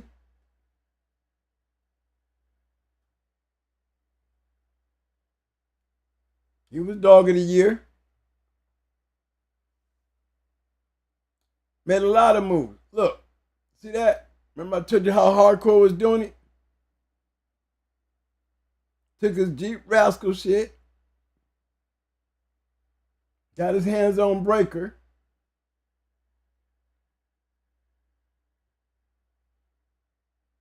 And look at the shit he produced. Yellow. Yellow and Jeep. Two of the top dogs on the R1 list at the time.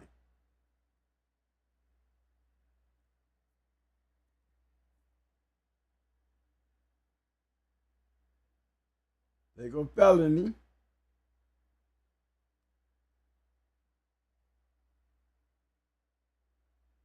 Females.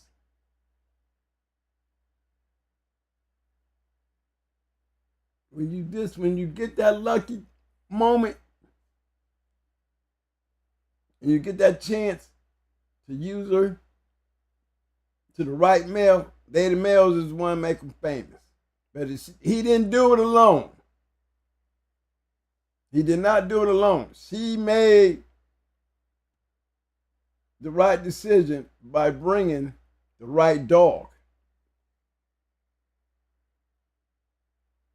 to help Yellow make those ROMs. Too much. Gameness in that breeding right down there. Too much. Bulldogs down in that breeding.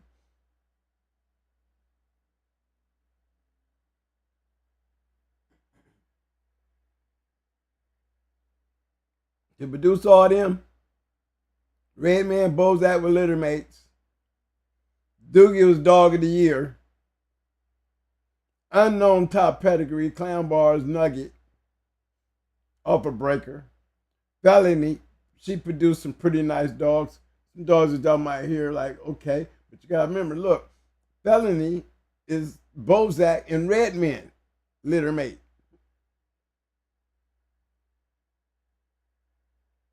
Dog of the year.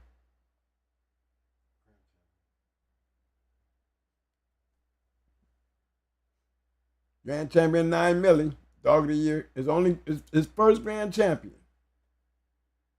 But look how it's bred.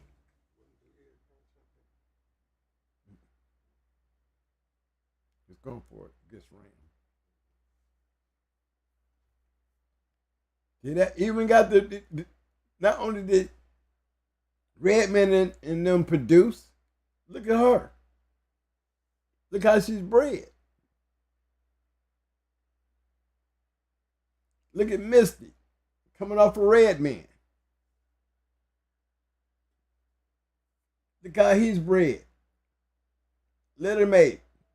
Right there. See what I'm saying? Females. Look at Snowball. Produce Misty. Look how she's bred.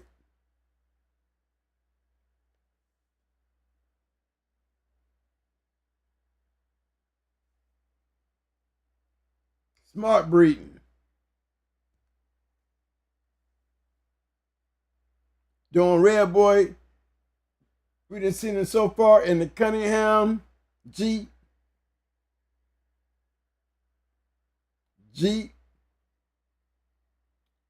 making off the tab stuff. Then you got Jeep in the yellow stuff. So it's all still Red Boy and Jeep.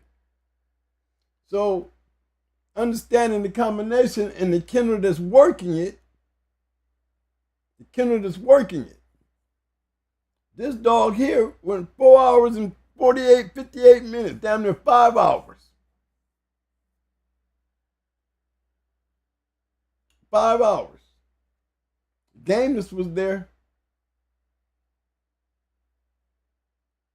Jeep to a litter mate sister. And then what they do, take an inbred Jeep dog and cross it into a yellow dog. Again. Now we talking about Yellow John when we was calling these Red Boy dogs. Now we calling them Yellow John dogs.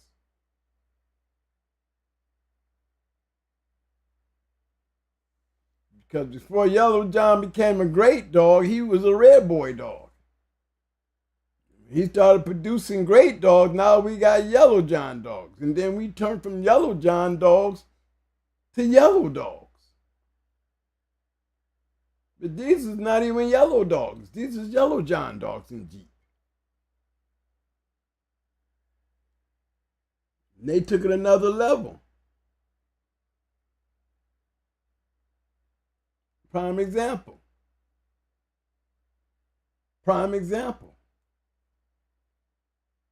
This is a kennel working their yard.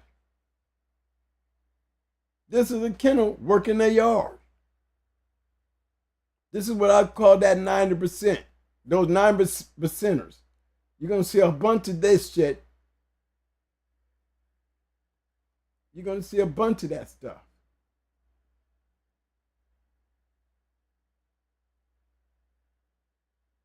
That was just Breaker. Doogie. Every one of these dogs is bred good. Champion Judy.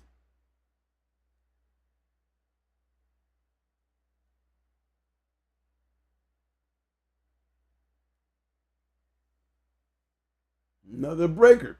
Roy Jones.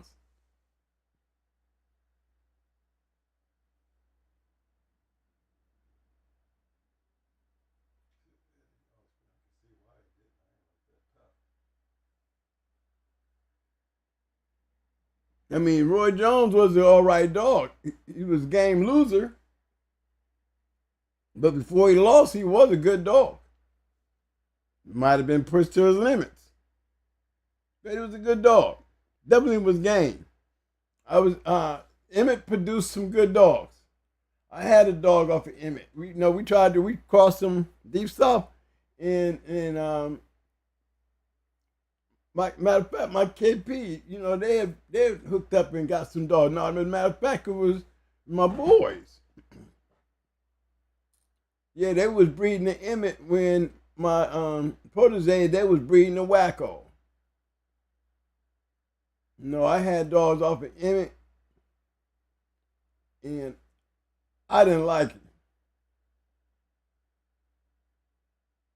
it. He produced good dogs, but let's see how he produced them.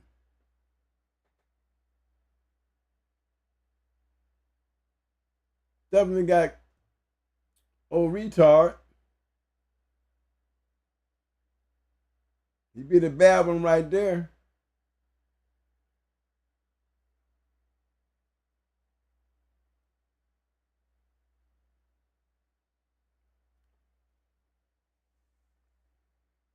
That boiled cross.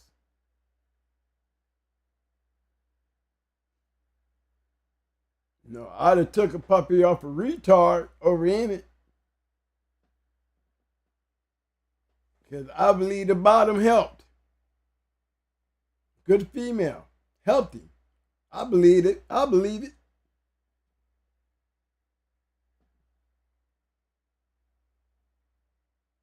You seen how Roy was bred off of Emmett. Bottom Panther. Abraham's Clyde. Let me help y'all with some of these. These was already dogs that's producing. ROM. See what it says? This dog was stopped by JD's man.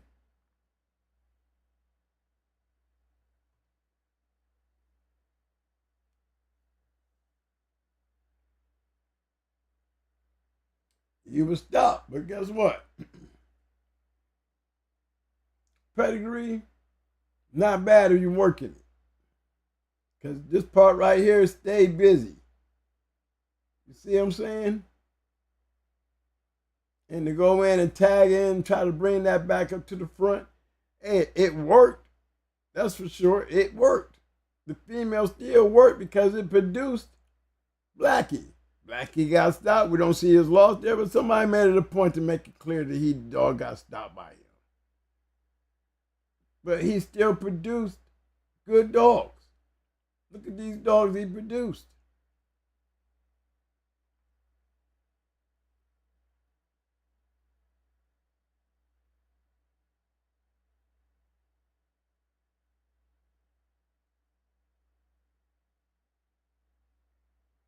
Take a look at these. Look at all these. 1, 2, that's 3.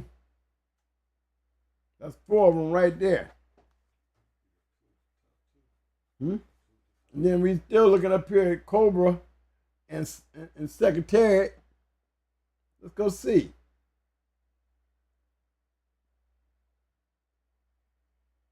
Look at the female.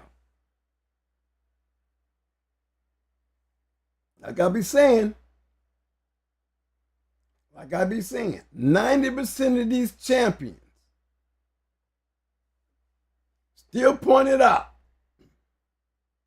this is why they work. This is why they become ROMs, making moves. Remember this stuff here? Old Blackie got stopped, but Blackie sure putting them down, ain't he? But let's look what they putting Blackie on.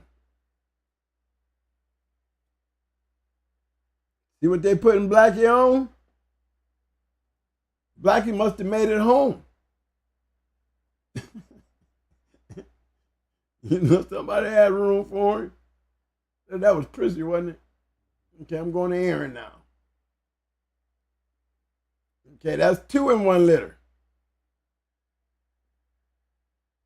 We're going to make Missy an all-whim. Let's see. Boots. Okay, we got some Bowman. See, we got some more of the old Blackie stuff. We got that Panther with that Zebo. Y'all seen it.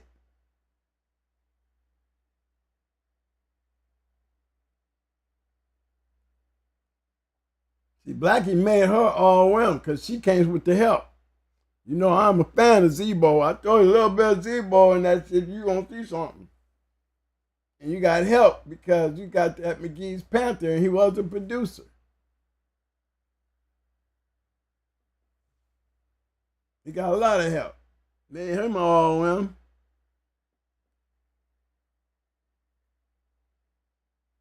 Okay, here's another one.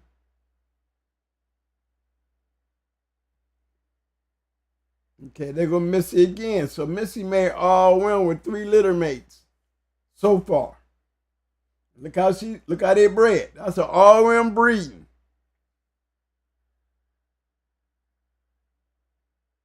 But we already dealing with a female that's a champion coming off a Chinaman. Knowing Chinaman carrying the pedigree to produce, because Chinaman produced Frisco. So we can't overlook none of this. We can't look past none of this. Because this has a lot to do with this right here. It's almost like we say the same thing about yellow. We say the same thing about buck. If you can't recognize those kind of things, you will not be able to make these kind of breedings and make those kind of moves back in my time. Smeller and Honey Babe. That was Bruiser.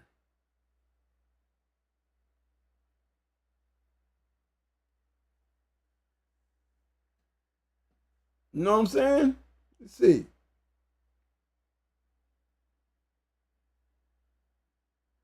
Let's see him on this one. But yeah, Bruiser was off of Honey Babe. Smeller and Bruiser. Smeller and Snooty and Smeller and Honey Babe. Yep, that we had one named Bruiser.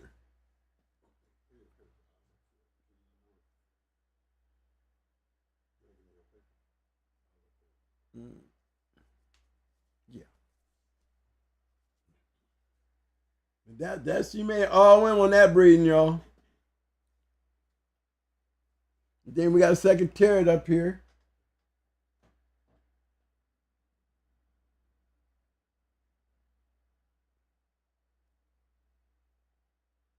We see that was in that one. We know she made all well.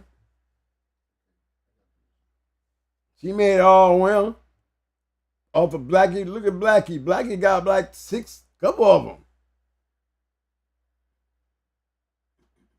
But that Zebo, Virgil, well, he got a lot of help down there on that bottom. Them bitches make a difference. Okay.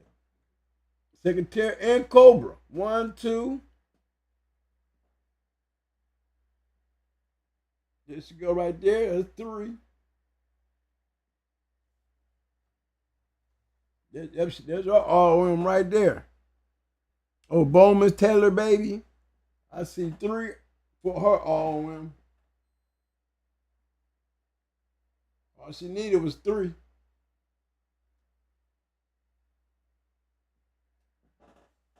But that's a good breed. So you got 2 females that made all women off of 1 male. 2 of them.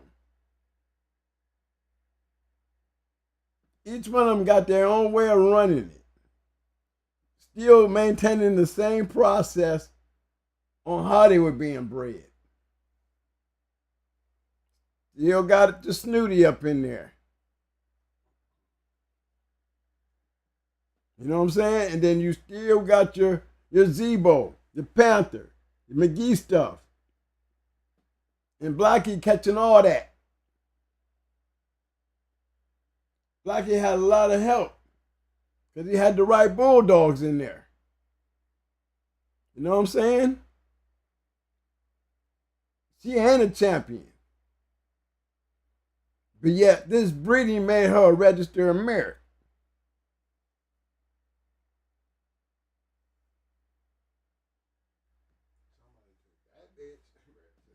Yeah, all it takes is taking that bitch and reading the Blackie, and this is what you got. That's what I'm talking about.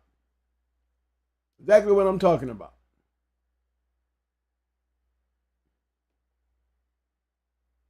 But just pointing out what I'm pointing out is the key.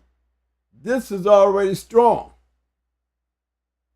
This is already strong. He getting a whole lot of help because look, we didn't jump all the way over here to Emmett, and we still getting great dogs.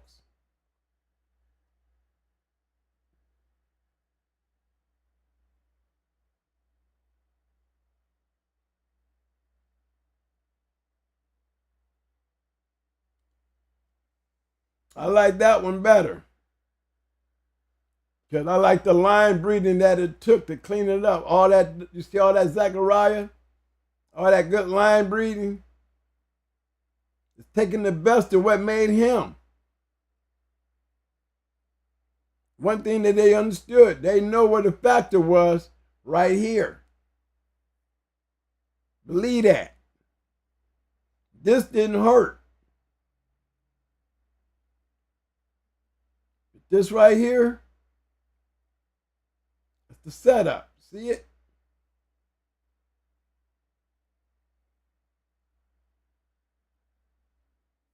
This didn't hurt. This right here did not hurt. Still kept it boils though. Good bred. Good bred dog. You got to admit. And to become a grand champion,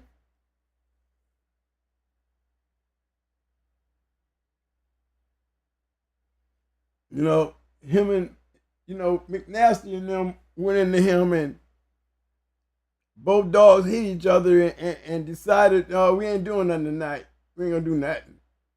Yeah. Yep, him and McNasty, they had one, they clashed, bam. Neither dog wanted to take hold. Somebody got some shit on them. You know, and you know what's funny about it? Everybody was like, okay then, well, let's go home. No, never knew who was the culprit. You know what I'm saying? Something wasn't right. You don't know why these dogs ain't trying to do nothing. Literally, wasn't trying to do nothing.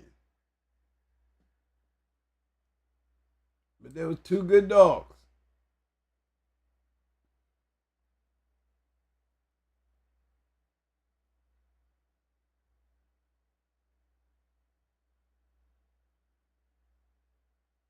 And, you know, again, you see where I came from. I went from here to here and ended up going down this whole nother direction. All based on the female who was already producing. That helped make him a producer by him being a producer by getting the right help from him.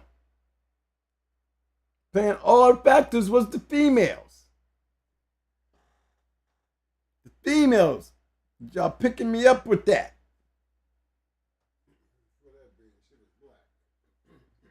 That's right.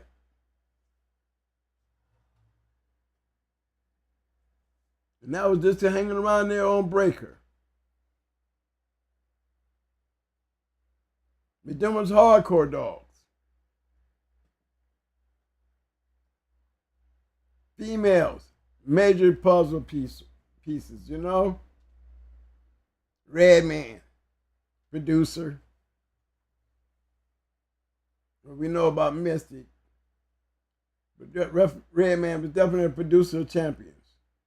There's Mystic. 9 Millie. You know, just got a rundown.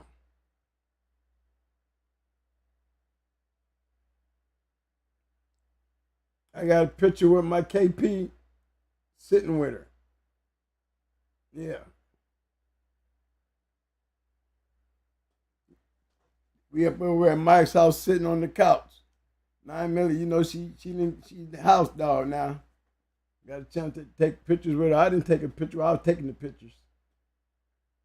Yeah, definitely got a picture of my KP and 9 Millie.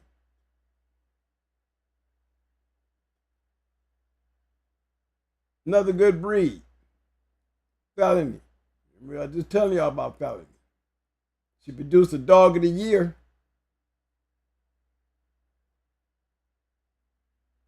The breedings. Each one of these dogs play major factors.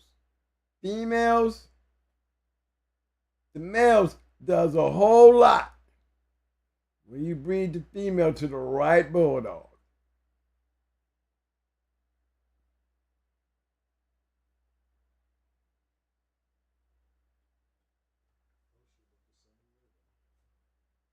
You pay attention, you'll notice that a lot of us that did that, it worked.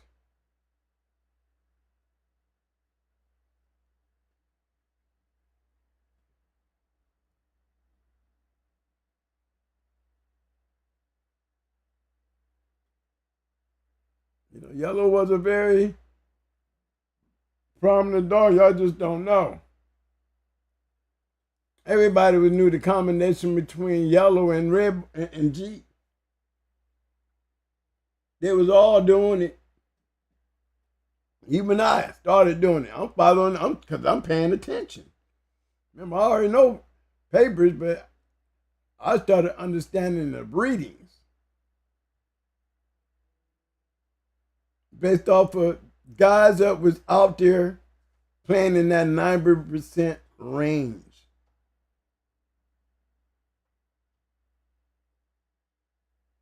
This one right here, we back on Weirdo. Let me get back, because I jumped off of all that. Let me get me back to my boy, you know.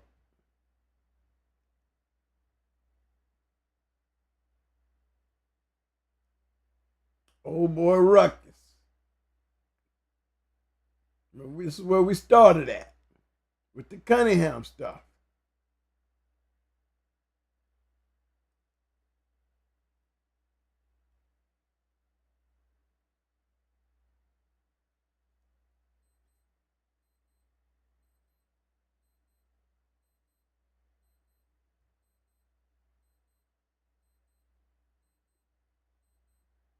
This was a pretty bad female too.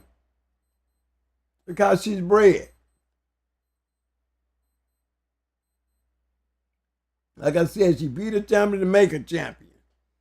I knew her. Yeah, she was a pretty rough female. Shit, body snatcher called him out. Do it right by the doghouse. I'll be there. Look how she's bred.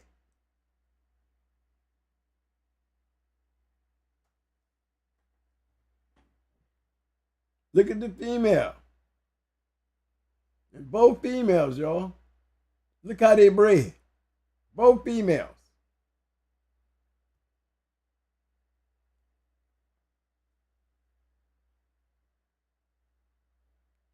Damn near looking at some shit that you can take it either the Bulls way, with the Tombstone, or you can go with the Buck way. You can even say some, put it all together, you can run into some Hollandworth.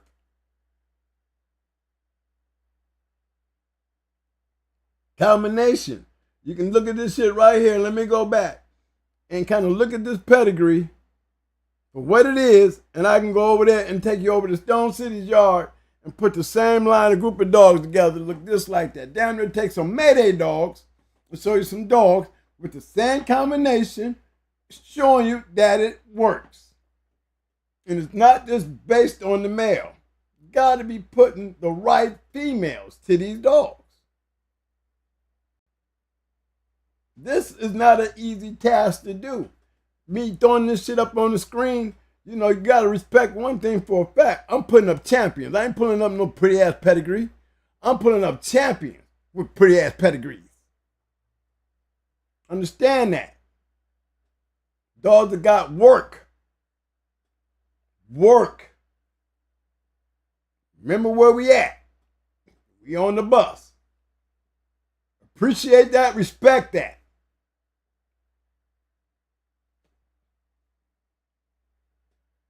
No, you cannot just look at that like y'all looking down here. This don't mean nothing down here to me until I see what's there at the top. This up here mean more to me because this right here make me go down here and look at this. Okay, you got Bruiser's pad, Mike. Give me his number right quick before I jump off of this. Mm-hmm. 746-1997.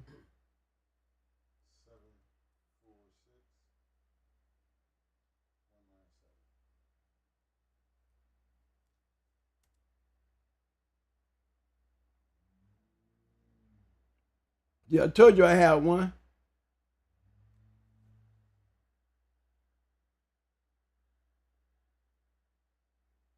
That's Bruiser. Had one off of Smeller and Honeybee. I told you I had one.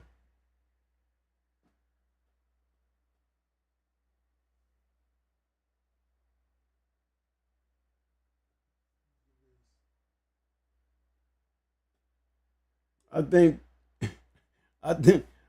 them boys up in Wilson sent them boys down there on that yard to get Bruiser back. After they saw Bruiser, come on, man. One, this is not the type of guy right here you want to get caught stealing from. You know, we all Marines at the time, and you do not want to get caught stealing Bruiser, because Bruiser was definitely a favorite. He was one of the first dogs that came up that we ever lost. Somebody a dog getting stolen.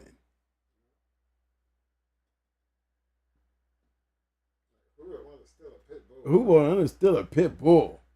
You know what I mean? Yeah, for real. That's how we was looking at it. Like, you know, yeah. But I can guarantee you somebody was sent to go get that dog back. Never knew what happened to him. But I told you we had a litter mate. And that was one of those dogs. Yeah, I just wanted to go back on that because Mike went and looked for me, so I was going to have to put it out there. I'm going to put it out there. Foxy Brown again.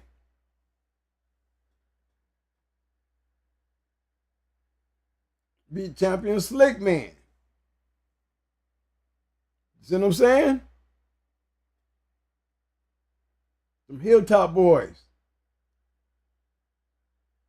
Bulldogging. Combination. Bulldogging though.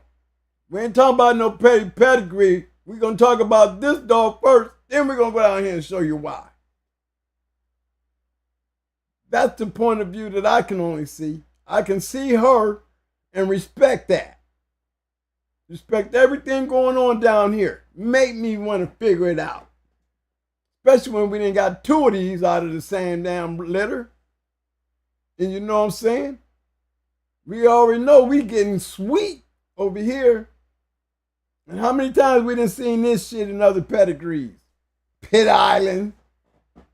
Use that shit out of it. You know what I'm saying? Garner, use the shit out of it. Yep, Trent Red Boy, come on. They use the hell out of that damn Cunningham stuff. Everybody snagging it. You're going to catch it in the Garner stuff. You catch that Cunningham and Red Boy stuff, cheap stuff these days, Mayday stuff. No, everybody out there that got some Cunningham in their line, they reaching for their shit. They ready to start tagging. Twin, this number here. I'm going to probably see a whole bunch of Cunninghams. Well, let me do one more. Let me go get Shady. I had to go get Shady before I go.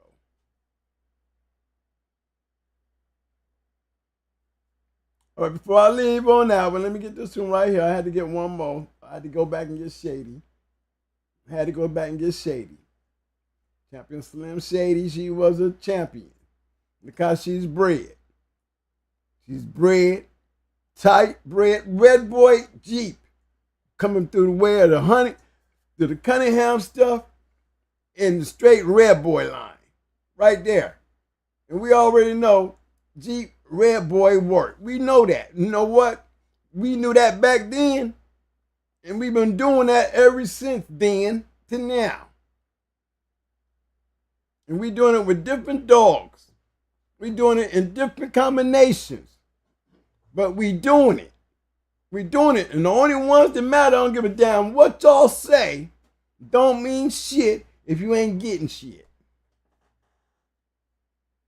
That's my argument. That's how I roll. That's what I'm pointing out. I don't, remember you in my world now. Imagine it. These guys are breeding for that, and you seeing it. You seeing it. I want to give a big shout out to my big brother out there, Armin. What up, fam?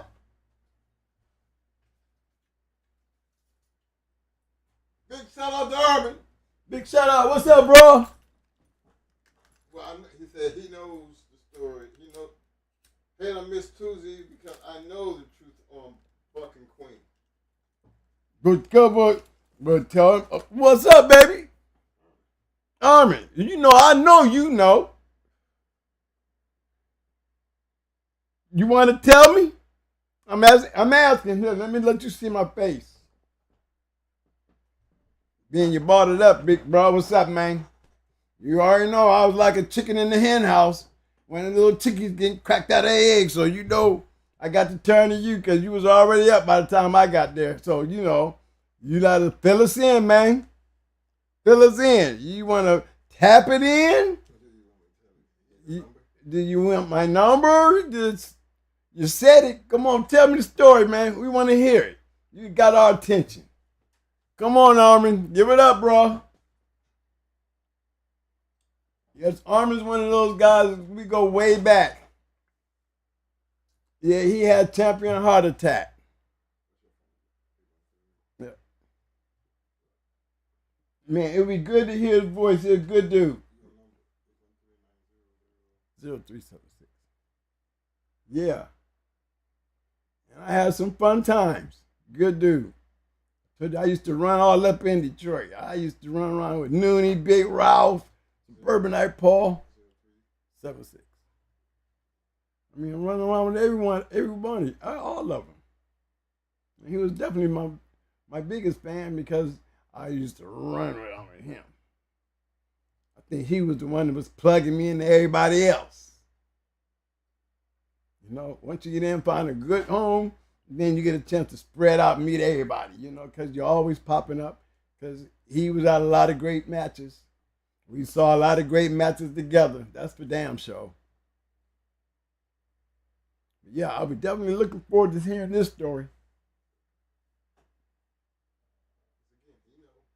Definitely one thing for damn sure. He knows. He would never said if he didn't. I just would like to know, is there something to the story that made it even being a story? You know what I'm saying? Only Armin going to be able to tell me. Jordan already told me. But shoot, Armin made it sound like, hey, what's the real deal? What's the deal, cuz? What's the deal?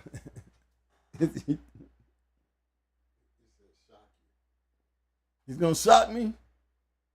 You're going to shock me then. Shock me. Come on, we waiting. I'm definitely waiting. I'm just sitting here watching my phone. I'm waiting for it to vibrate. Make a sound. I'm going to stay over here on record so I can give you some time.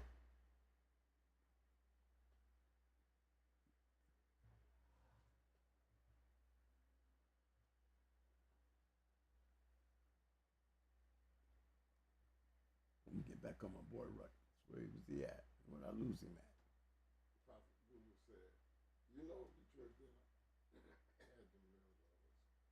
Huh?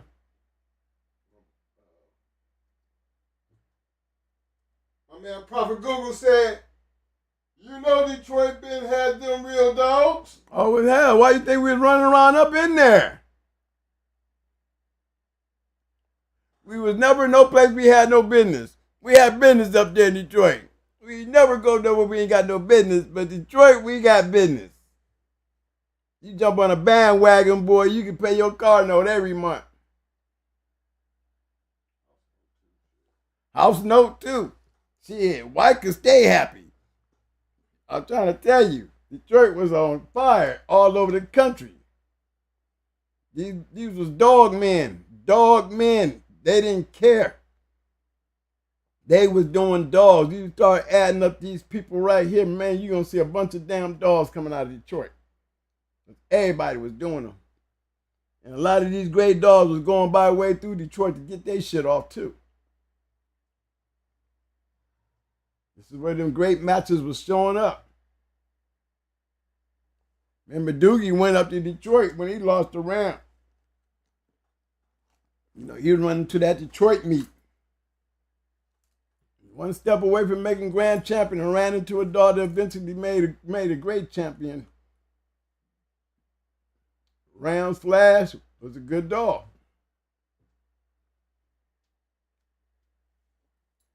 He went on to win more.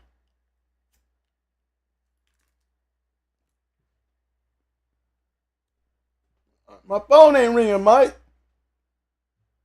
The number's up there.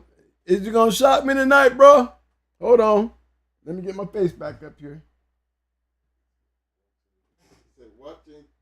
He said, watching Tuesday's show now. What I know will shock. Plus, I have the line now. You hear that? You heard that?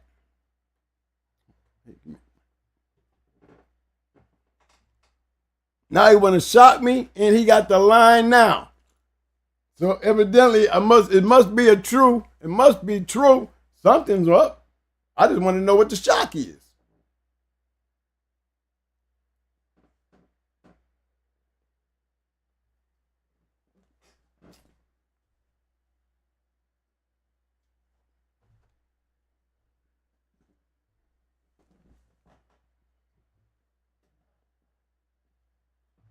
Okay.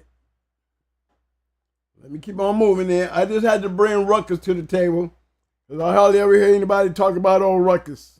Ruckus he's definitely a Hall of Famer. He's definitely a Hall of Famer. He's definitely off of one of them lines that was definitely one of those famous lines, Smiley and Weirdo. Like I said, we can't take nothing away from Weirdo. He was putting them down, and he was putting down some producers right along with him. Maybe that was one thing that he had open more. He was more open and spread it out to be able to make those kind of great breedings over Smiley, you know, based on the hands that they were in. You know, a lot of people went right over Smiley to go to Weirdo. A lot of people knew that there was a Smiley, even the brothers. And the brothers, they was running the Weirdo too.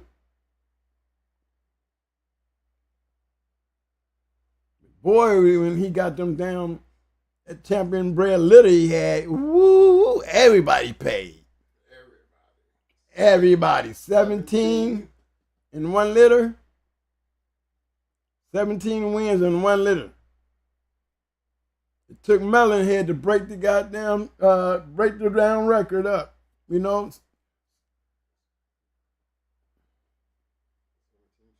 17 straight. And he was going in with them, he was going into the best. They had to go get the best that they could get to get him. They got him. They got him. But it took him a good one to get him. He made history doing it. But you're always gonna hear me. You're gonna hear the old guys talk about them 17 wins. They couldn't stop them. One litter. Just like Mayday. Just like Mayday's crew. Mayday was putting them down there, and Mayday's little offsprings was out there wrecking shit. Just imagine how many wins them offsprings of Mayday had before they suffered their first loss with Noriega. I'm talking about the champions. The only champion out of 15 champions was coming out of down the United States off of Mayday that lost. And lost a good one. And that was due to lack of experience. But these are just great dogs. I can say the same thing with Stone City. I can run and do the same thing I'm doing here, turn right around and do the same thing with Stone City. You know what I'm saying? Same thing with Mau Mau. Same thing with Triple Wham. Just showed you Smiley and the way he was doing with his dogs. Mau Mau, what he was doing with Stein and Stubby and them dogs. And this shit just trickled all the way down to me. Remember, I'm the bottom of the totem pole here.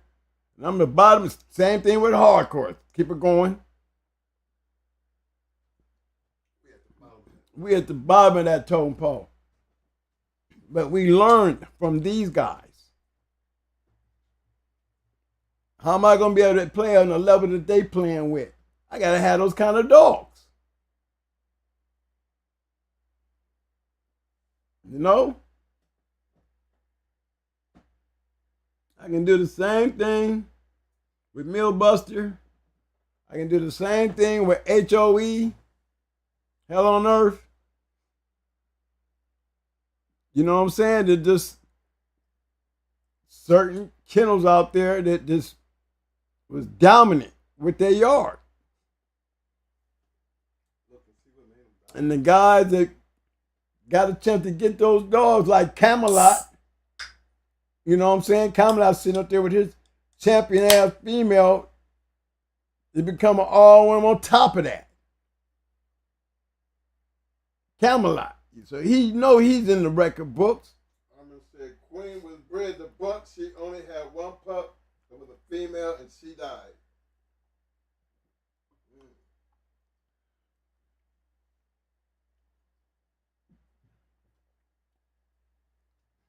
Uh-oh. So where did Bull come from? Armin? Armin. Now you know. You're going to have to answer the other question now. Okay. Now. Armin. Now you just said that now. Okay, I didn't say that. You said that now. You need to tell me who's Bull off of. If she only had one puppy and that female died, okay, so he did breed the buck. Okay, we understand that. Okay, we got that. So we got that out the way. Now, other question is, who are you telling me that Bull was off of? You tell me. Okay, we got the Queen of Heart buck out the way. Okay, that did happen. Okay, but there's nothing there. Okay, so we ain't got nothing there. So who is Bull off of? Armin. Armin. Mike, check the chat. I'm checking, man. Man, he got the. I know he got to be typing. Cause that's hey man, where was you at the last show while you watching it today? You'd have been able to talk. Boy, I bet you Joe would have been somewhere having to take a bathroom break. Damn, that motherfucker.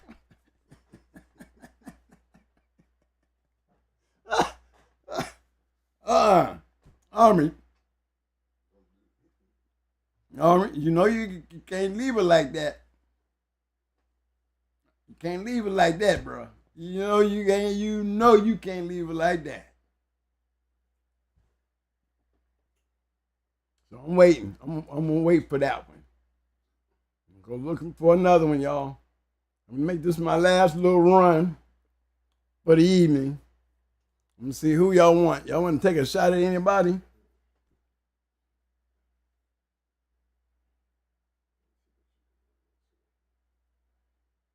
I know Red Ruby, they was doing some nice little things for her too.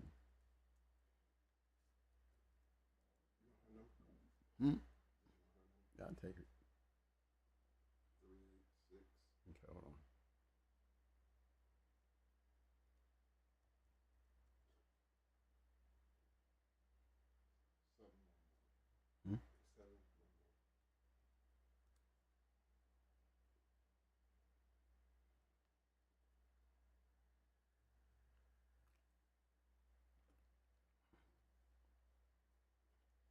You know I'm going to jump over here to this one right here so y'all can see this one here. When it comes down to them females. When it comes down to them females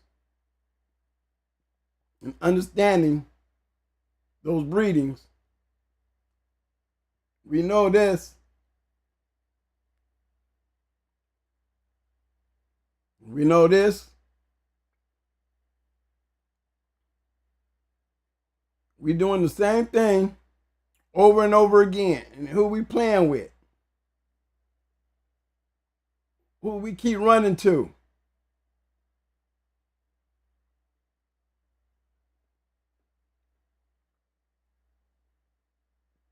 To me, he was always the major factor in this. This dog right here. I always believe that and will stay on that. Because I believe that he was the key to all that shit that we was doing.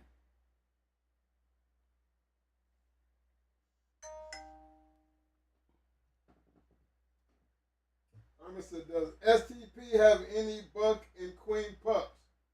Wouldn't they want some of that? You know, now that's a good question.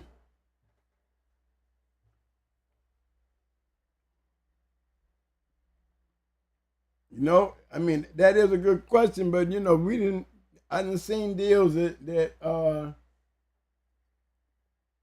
John made.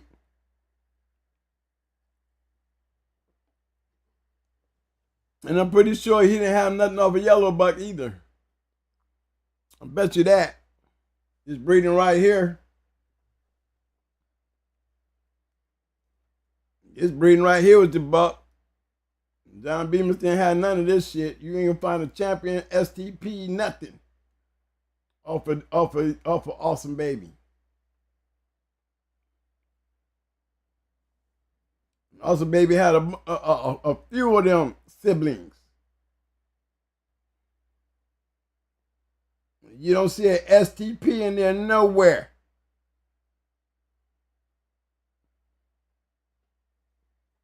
You know what I mean? Shit, to me there's one, Dixie was off another litter, okay, because I remember Dixie too. She the one that lost her foot, her leg. I know there was Piggy.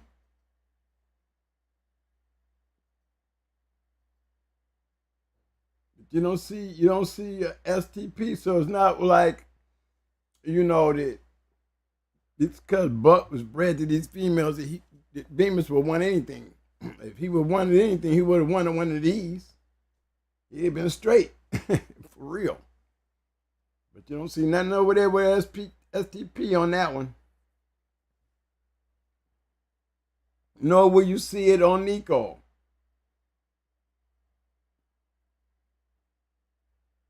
Another great female. Cold female at that. Keep telling you, yellow played some big major parts, but this is a red boy line right here. That's what I always called it.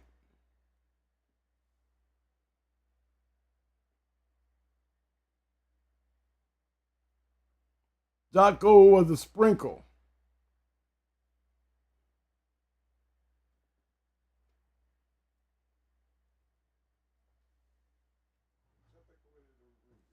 There you go. See all that?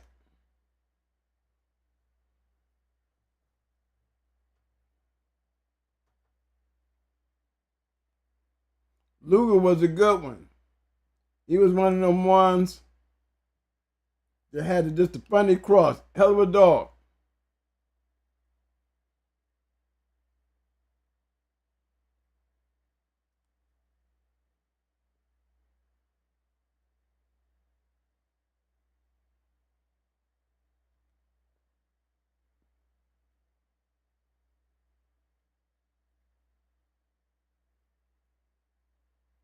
That's like saying you can breed anything to Awesome Baby. She gonna throw something. A cold bitch. Gonna throw something. Well, the factor was in this anyway. This red boy, like that Cunningham stuff. Yeah, we went into a son of him. He had a good little son. He put him on Buck Rogers.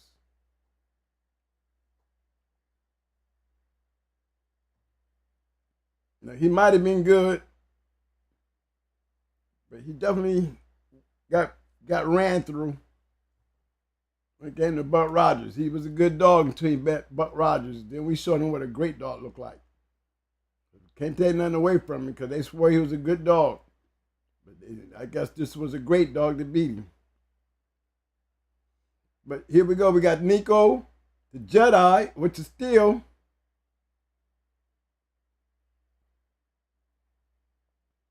I can guarantee you here, coming that, you know that's coming straight out of STP yard there.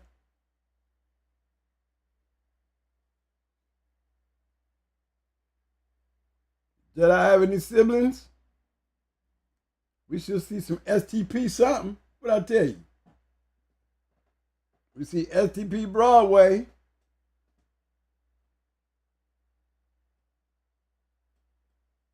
Color Brothers had one. Color Brothers had a champion. He was a one-time loser. He lost to Fat Bill's Bree. Fat Bill beat him.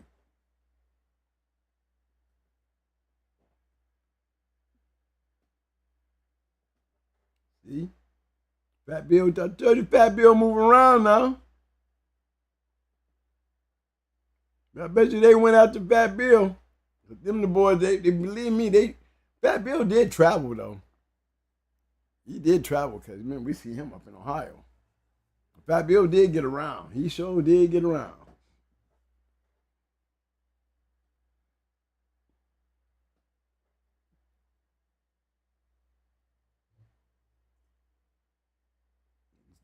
Force had one.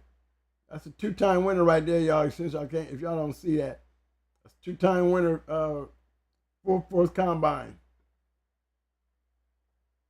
But STP had one. He won with his. Oh, Big Brindle Mail. Look at him. Mm-hmm.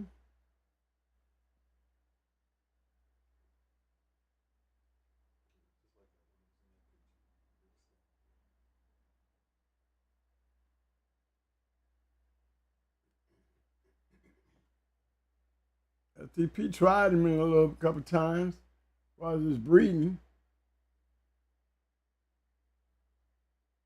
You know, he be making some good breedings. He tried, but I don't see nothing.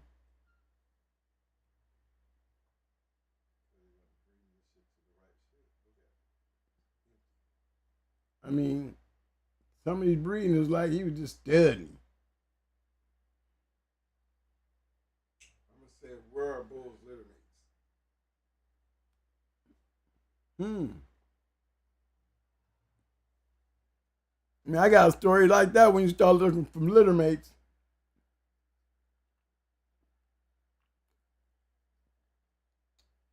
Armin, do you believe when you see dogs popping up, you don't be carrying siblings and shit? You know what I mean? Does that mean there's some shit going on, man? Is that what you're saying?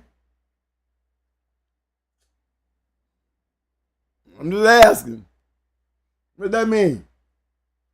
You want me to go find and see if he got any? I don't think he had any, did he? I don't never remember him telling us much about any offsprings or how many was in the litter or nothing. There's Nico here, another great producer. Another great producer. See, this dog is bred like a Stone City dog.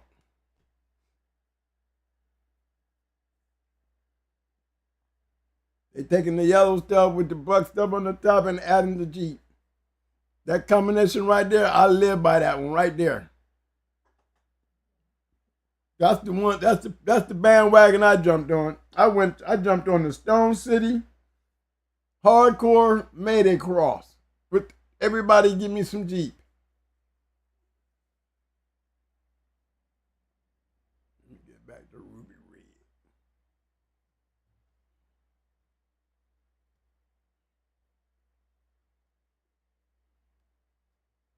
I'm going back to this bitch.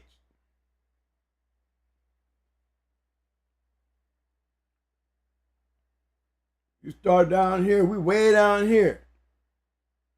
Starting off with this and bringing back to that.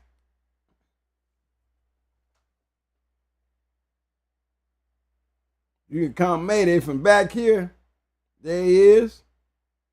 There he is. There he is. Double bread. Double bread Mayday there. Bring back to his mama. Made a triple bread Mayday. Breed the daughter. Make it 4 times Mayday. And produce a bad bitch. Bad bitch. All right? That's what a good female give you. You best believe this is another factor in there. Because you got to remember, the same old shit.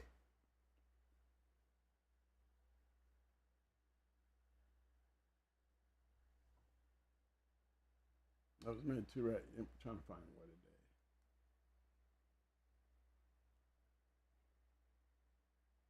is. Same old thing. Just the opposite. Instead of you have Sarah Kale here in Ruby and those Pedigree, and we have Little Buck. And then we have Mayday. Little Mayday, off Brat's brother, bred to a damn dog, is still heavy yellow. Heavy yellow with a touch of buck. The right female. You can have but 1 litter. 2 puppies. That's it. A male and a female.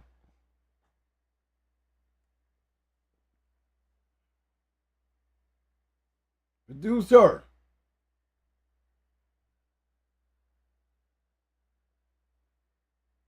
I just wanted to bring that up because, again, where we at, we're back on Stone City and Mayday. Still taking on what? We got our Jeep, yellow,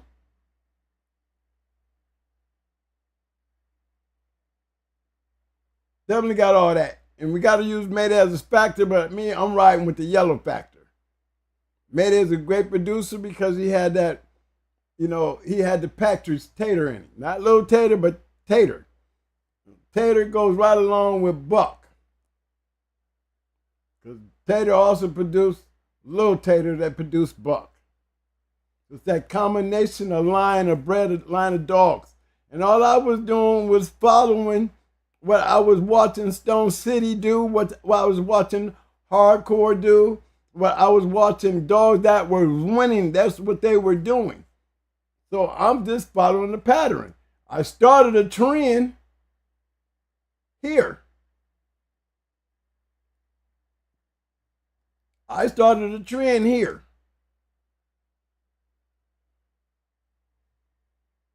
And they just made it better because they got more in touch with bringing it all up closer. This right here, there's no doubt that I was going to work. And it just kept on working.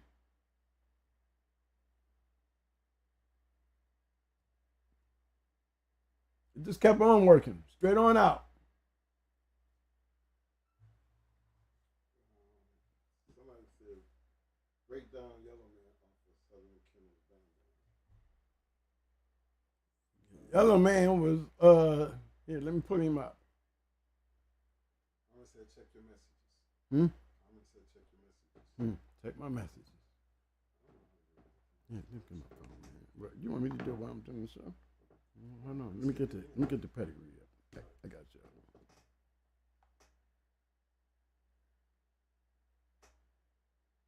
Okay, here. It's pointing to something. Okay.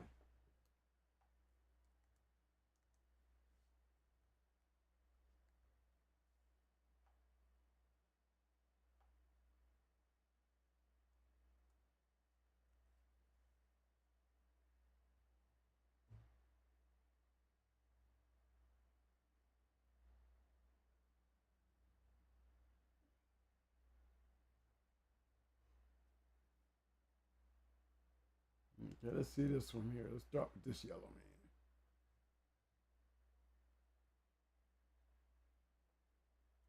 Here, this is a breakdown.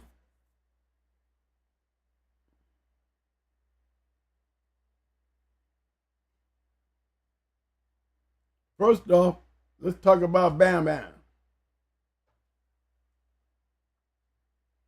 Littermate. Champion Noriega.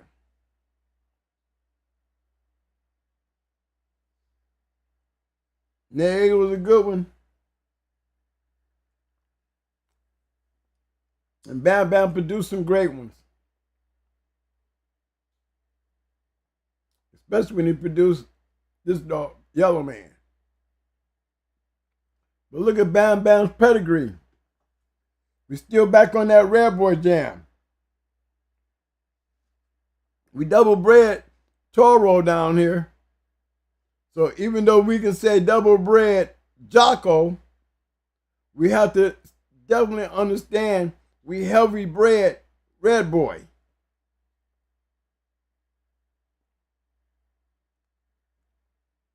That's the key.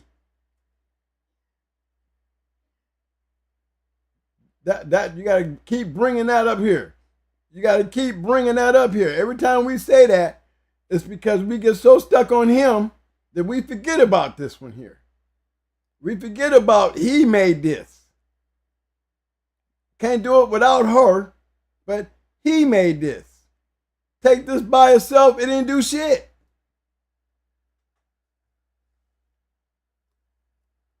But you got to have it because that's what it was used to make it work. Contributing factor, yes. But the major factor, here. It didn't come from here. It came from way back here. Here. Lou Kane. Keep it going. You know what I'm saying? That was the contributing factor. Flash.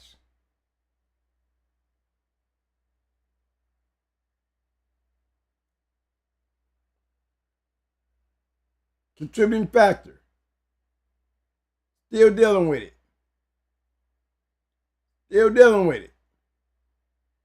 This is still Jocko, major factor. Major factor.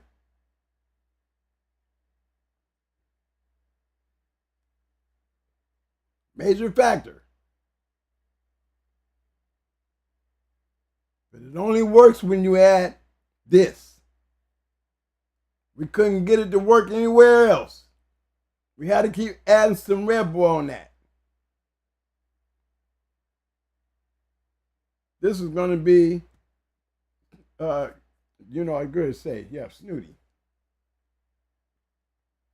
Snooty bread. Got all the right ones.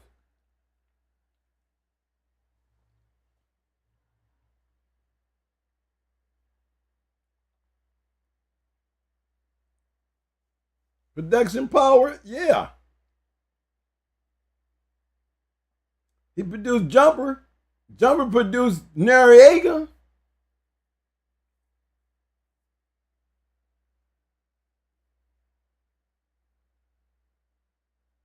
You know what I'm saying? And then he turned around and he produced Grand Champion Yellow Man.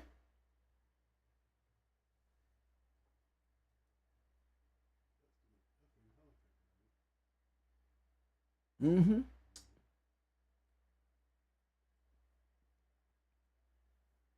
I mean, anytime that you go in and you grab napalm off of Mayday, Mayday and Polly. Remember, we were talking about that breeding. Mayday to Polly.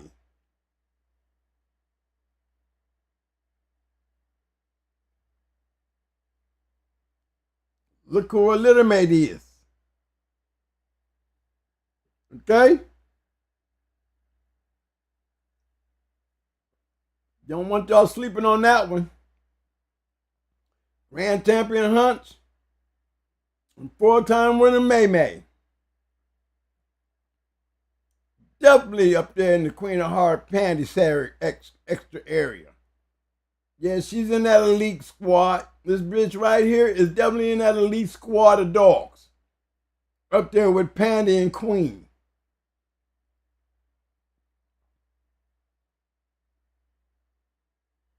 Yeah, she put a 7-time winner on the line and then turned around and put the 4-time winner on the line. Stopped them both quickly.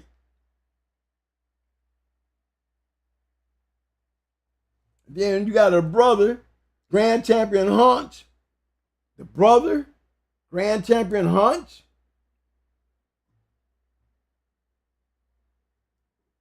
Females.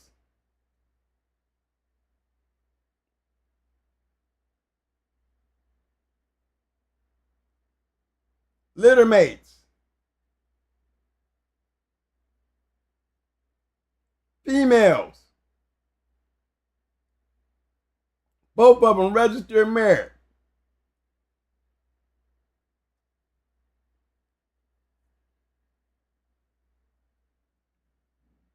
Go back to napalm. Remember what I said about them females? Bred to Bam Bam. Heavy Hollingsworth, accept it. Even with the Mayday, we're going to accept it, but we're going to go heavy yellow. Accept it. But we can't get away from that tater. Remember I said little tater. Don't forget little tater. That's Grand Champion Buck Daddy.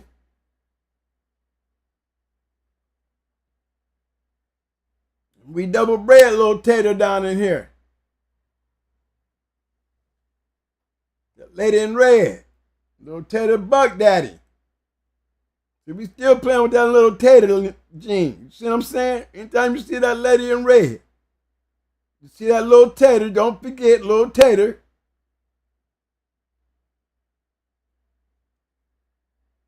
Produced Grand Champion Buck. And Reba, litter mates. Not only lady in red, Reba. So when I be talking about that little tater, that's the part I'll be talking about, because this guy right here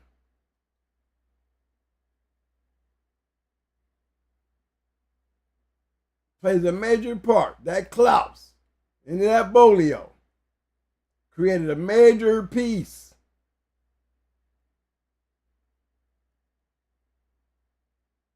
See what I'm saying? That Klaus. These little pieces of puzzles right here. Them females make these mugs ROMs. They help create the journey.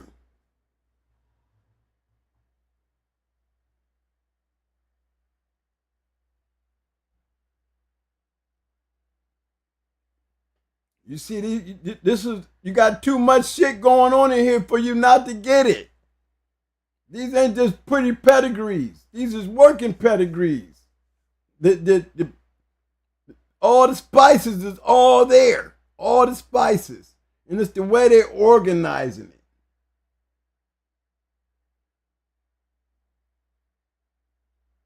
Is this the one I clicked on? The other one?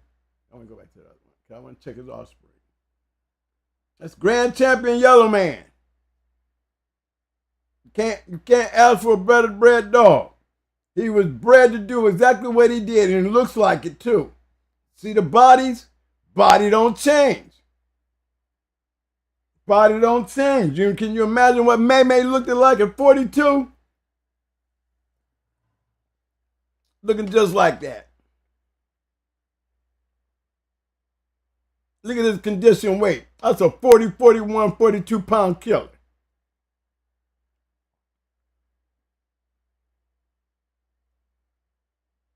They all look like that. Look at that head and face.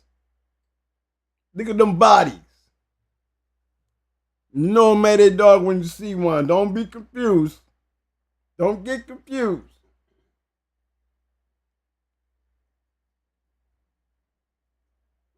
My man Eric Watson said,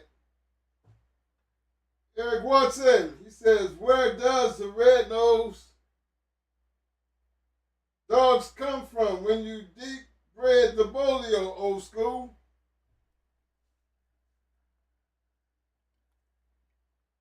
Let me go back in here.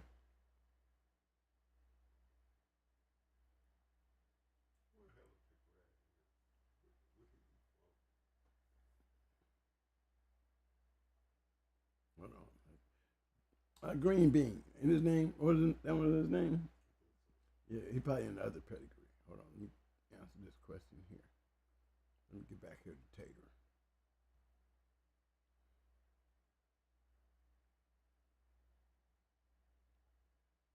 Boy Bob.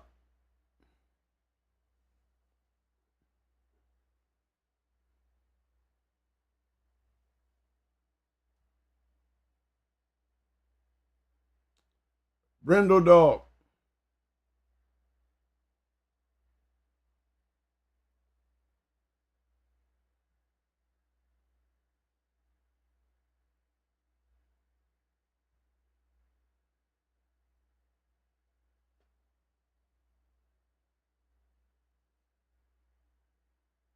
That Tater dog right there.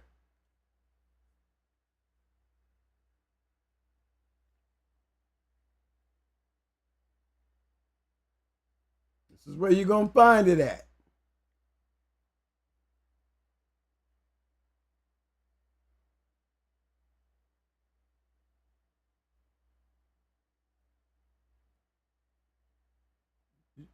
You hear me keep hollering that Klaus. See stabber? Stabber? Stabber? You hearing me?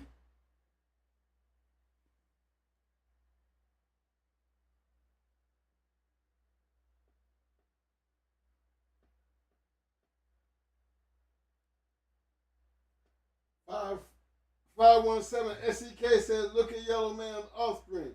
I had one off him bred to Foxy Mama. Will do, baby boy. I'm going to find that. Remember I was telling you about the Klaus. Okay? You got the Klaus and you still got the Bolio. Remember we looking at Little Tater. You see that? And he red. Look at his body.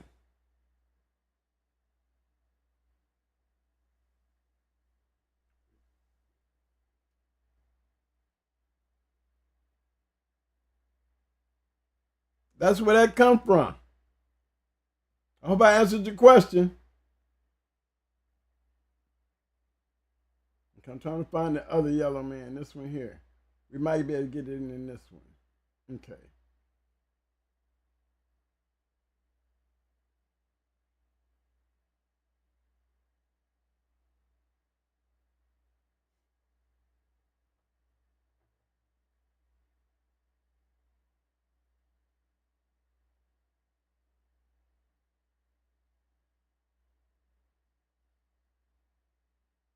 He said, Foxy, I'm looking for Foxy. Let me know about passing.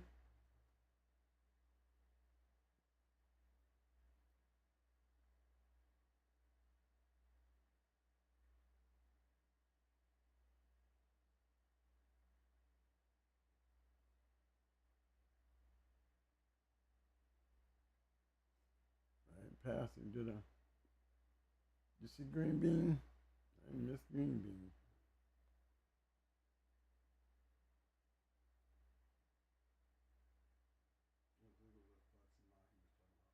Where's she at?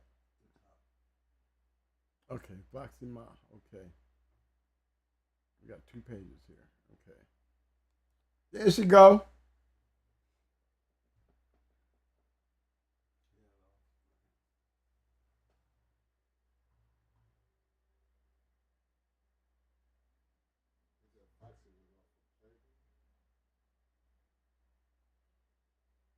Yeah, off a reckless Playboy, yeah.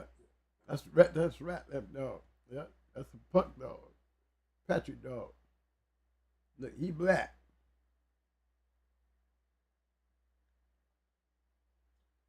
Eric Washington said the reason he asked is because Bolio had a black nose.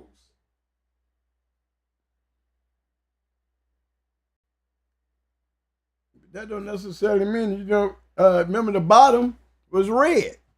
That black don't mean shit if you got a red puppy that got a red nose. Right?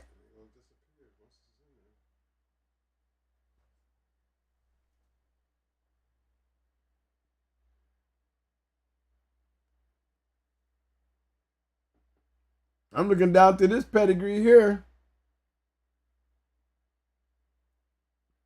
And I'm trying to find the black.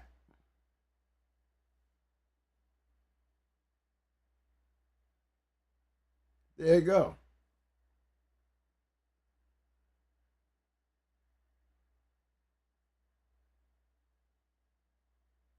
Just like we can take a red and make it black. That's what we got here.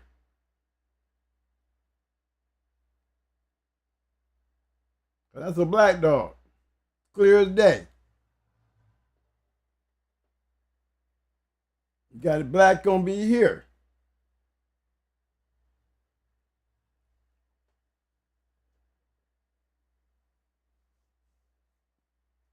We were talking about this shit, same shit earlier. Remember that? Oh shit, let me go back. Remember, we were talking about this stuff here earlier. Remember, we were going through a pedigree on that. Showing you that it worked. What was they mixing it with? They were doing the same thing, adding that snooty to it. Dealing with totally different dogs, same old makeup, still getting good results.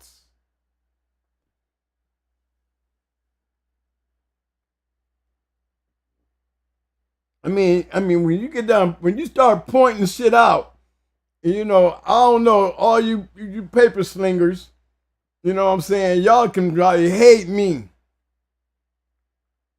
I'm being honest back here in my world, showing you where this great shit come from.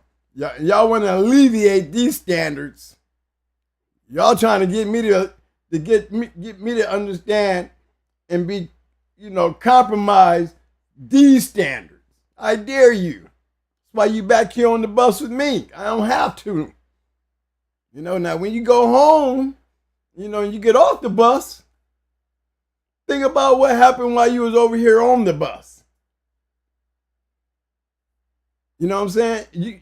How can you dare try to play down this when y'all build y'all pedigrees off of this shit? Y'all brag about y'all dogs off of this shit, but y'all want to hold y'all dogs to different standards than these dogs. And as long as I'm around, as long as I keep getting on the bus, I'm going to keep on pushing that shit in your head. So when y'all take that shit home with you, you start feeling bad when you walk out there with your paper hung dogs and knowing you got to feed that shit. You know?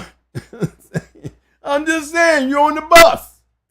You know what I'm saying? It don't make you think about that shit. It wouldn't make you think about that shit. It would make me think about it, especially if I got to clean up some shit and feed some dogs. No, I want to feed this kind of shit. I want to feed what's going to work. I want to feed where I can have my name in here. It do mean something. In my time, you in my world. It mean everything in my world.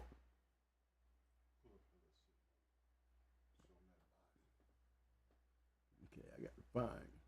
Maybe Green Bean is on this page. Let's see if we can find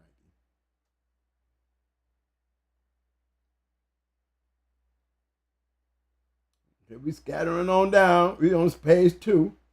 There go Big Ralph. He had one off the Yellow Man. Look at his shit. He caught on. That's Big Ralph. Know him too. And see what they was using? They doing the same old thing. They're doing the same old thing, being smart, and that is Grand Champion Macho Buck right there. This to let y'all know. That's Grand Champion Macho Buck right there. So we got Grand Champion right there too. Whole lot of champions. We got champions. We got a whole list of that shit in the whole pedigree.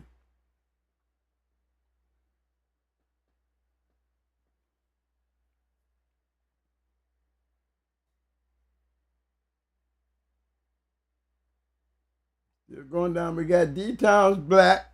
Hold on, let me pick that up, Mike. Same thing. Still producing.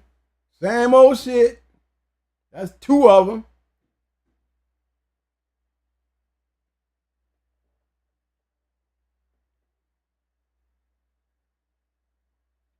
That was 2 of them right there. Here's another 4-time winner.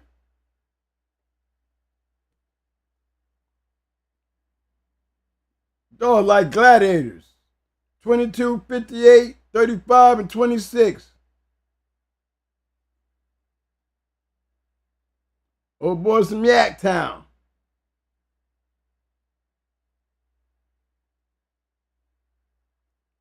Same thing. It's just a little doubled up now, 357. But look, using same old concept. Stone City. Buck.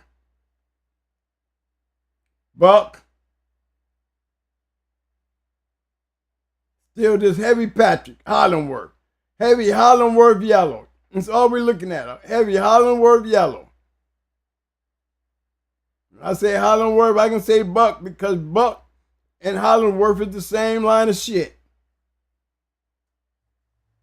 Got Yellow Buck bred to his little mate's sister. That's double Buck. Then you got 357 and Hollandworth dogs. You just got a whole bunch of that stuff up in there. I mean, and these are the results. You want to downplay these kind of breedings, so y'all don't have to worry about being, how can you say that these dogs back here ain't shit? Because your dogs up there don't have to prove this shit? That's to make these dogs ain't shit.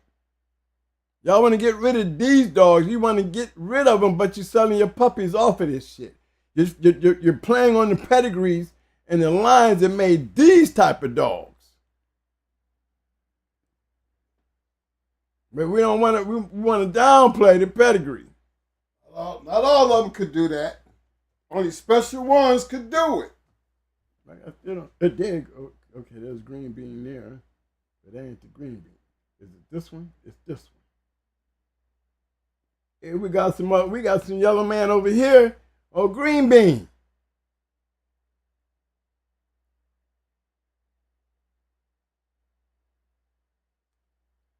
Now we still got Grand Champion Macho Buck, Barracuda, more Mayday, a whole lot of Mayday. Coming off a yellow man.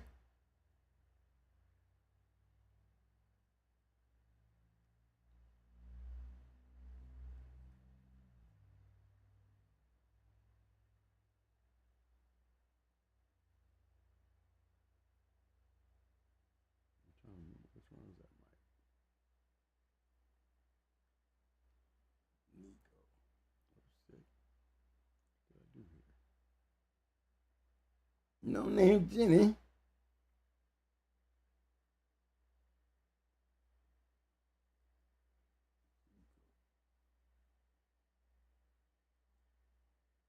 That's Mhm. That's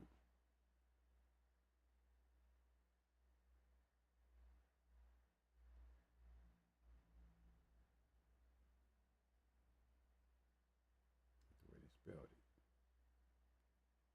Should be another middle name, right? Yeah, that's him.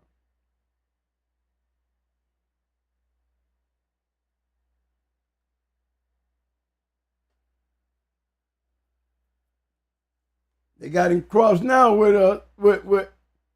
look at this cross.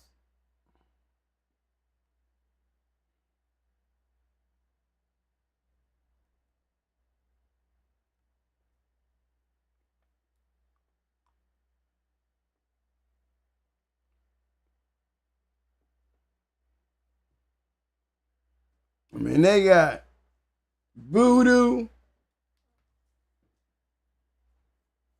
heavy DSK.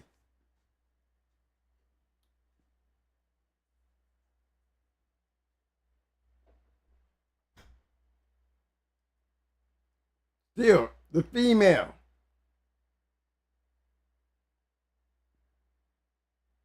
Crossed into stuff that work.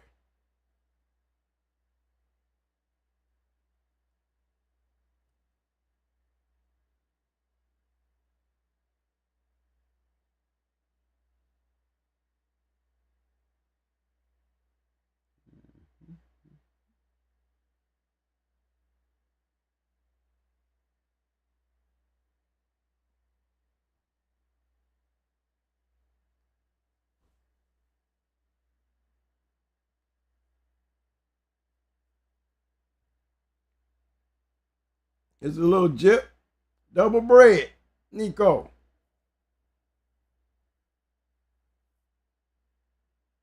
All they did is add some more.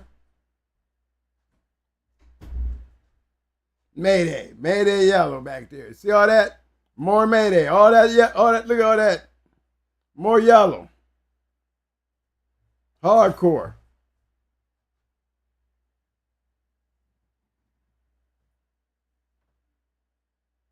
Major factor in the line. They keep sprinkling. Way back there. Throw DSK in there.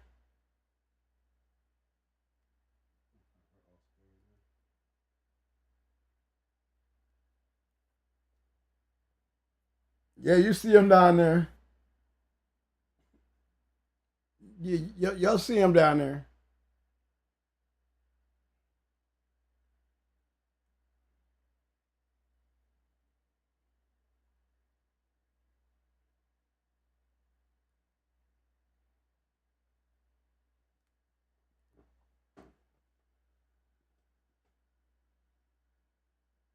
Yep.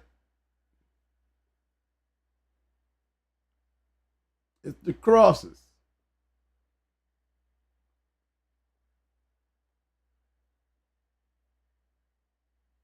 Yeah, we be on that yellow man too, baby boy. They still be having them bodies. These was puppies.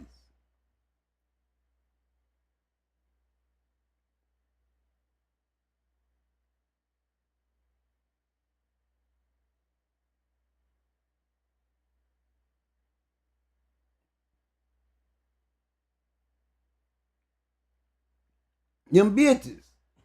Them bitches. Yeah. Yeah, they there to be bred to something. What I say about them? They got to earn it.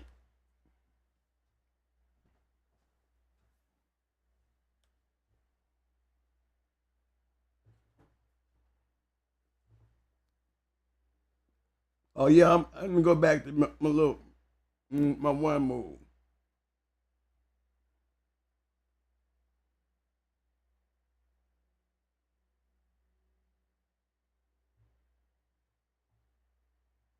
That's what I'm gonna try right there.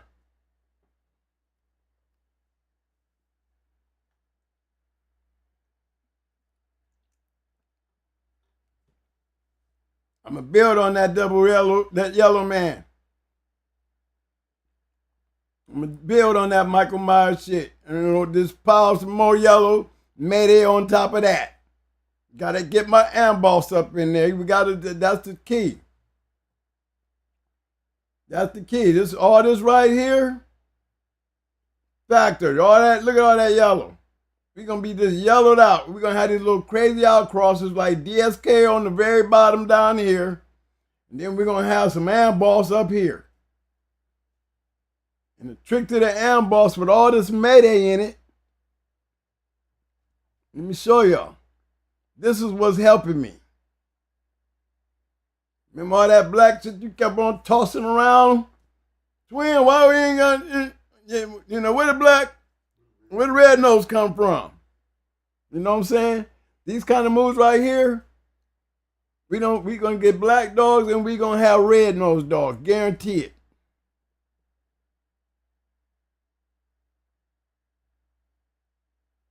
Guarantee it, because we strong. All this is strong. And we just looking at the top half.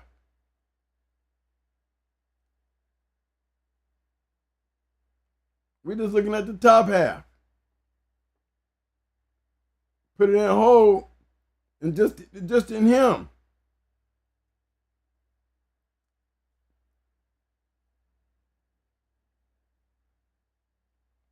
Yeah, I'm counting on that. I'm counting on that Welcome all to be working just like the Cunningham stuff.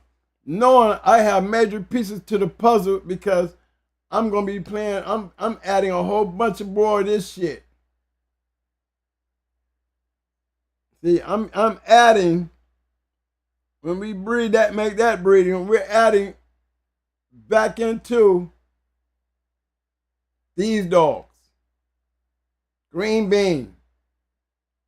Michael Myers, yellow, buck. We adding all that shit back up in there.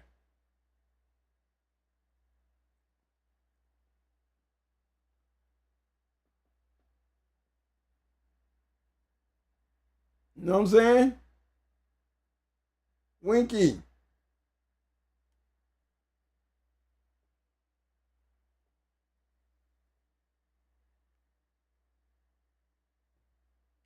More buck stuff, more Mayday stuff, more 357 stuff. I'm filling the piss bowl up with a whole lot of piss. So when we start skeeting, you better get out the way. Piss in the air. There's pissing in the air. It's going to be going down. Good crosses. No, we're doing is building. We're building. Taking that right there because it's the key factor was green bean. Why was green bean such a major factor? Because this bitch was double bred green bean. That means she was double bred yellow man. And then you putting some of the hardest biting bulldogs that you can ask for around in here. You still playing with that? More of it. But this even makes it even help because we add in that DSK. Nice, consistent, nicely done. Just give me this shit to start snapping in there. Get some DSK start to snapping in there. You expecting to get some rough ass. Give me some of that trigger like you did with Ace with some of this DSK. We see it. We see it. We see that banjo chop chop, BB Red type of dog coming through there now. You had that little touch of nitro right here. Don't want to forget that part. I ain't want y'all to miss that part. Yeah. We grabbing them shit that makes killers. Looking for that shit that's sitting back, just bringing it together in the hopes that it links to production of a killer.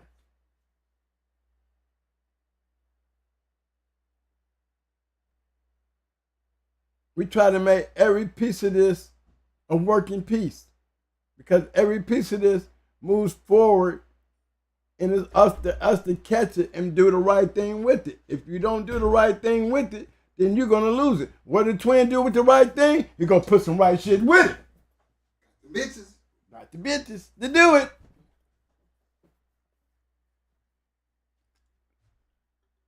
Yes, sir.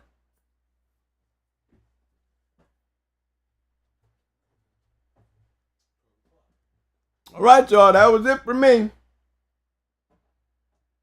That was it for me. Now, I hope when you see what I was talking about, you know, I first thing I did, I went through the rundown.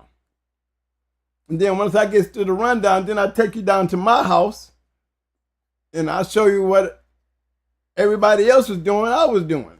I just followed the road because production shows you where to go. If you understand what you're doing, what you're trying to get, and what you're looking for, I'm telling you, the bitch plays a big part. Because my expectation is the chances of me getting what I need is based on what I choose to put together with it. And that's the major part. Not because it's got a pretty pedigree. Not because it was, you know, nice body. No. I'm looking for the consistency of what it was consisted of. You know what I'm saying? Consistency of what it was consisting of. Winners. Period. Standard, flat out. I'm still back here on the bus. I ain't got no back to the future. No, I'm staying back here in the past. I'm looking at standards of the past. You know what I'm saying? If I understand the standards of the past, then I will be able to get the dogs that I use in the now and don't have to do shit with them. You know what I'm saying?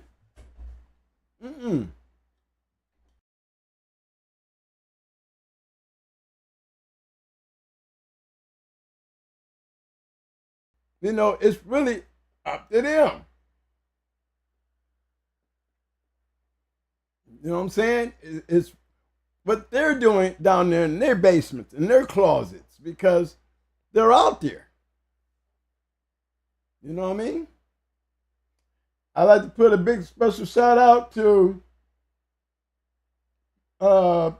Grand Champion Buck for making Dog of the Year. Congratulations. You definitely deserved it. Should make the Hall of Fame. I didn't hit nothing. I probably want to put my glasses here, did it? Mic check. Are we still in there? Okay. There we go. Damn, my fault. I just tested. Y'all still hear me? I know the screen is froze.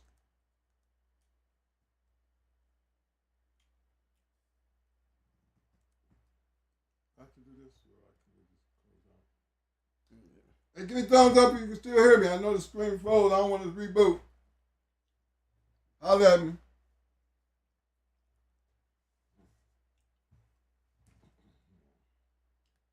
I mean, you can hear him. Just put the music on. You don't want to reboot, Mike? Let me see. Is there any other questions? 7 Mile. If y'all can hear him, put the thumbs up. I can hear you. If somebody say I can hear you. Well, you know we're dealing with frozen screen, so bear with us. We're going to do this like this, though.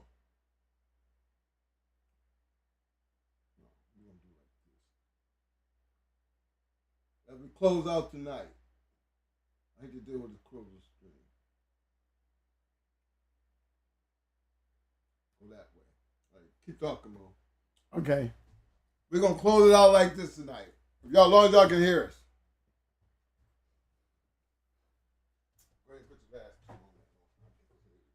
My hope.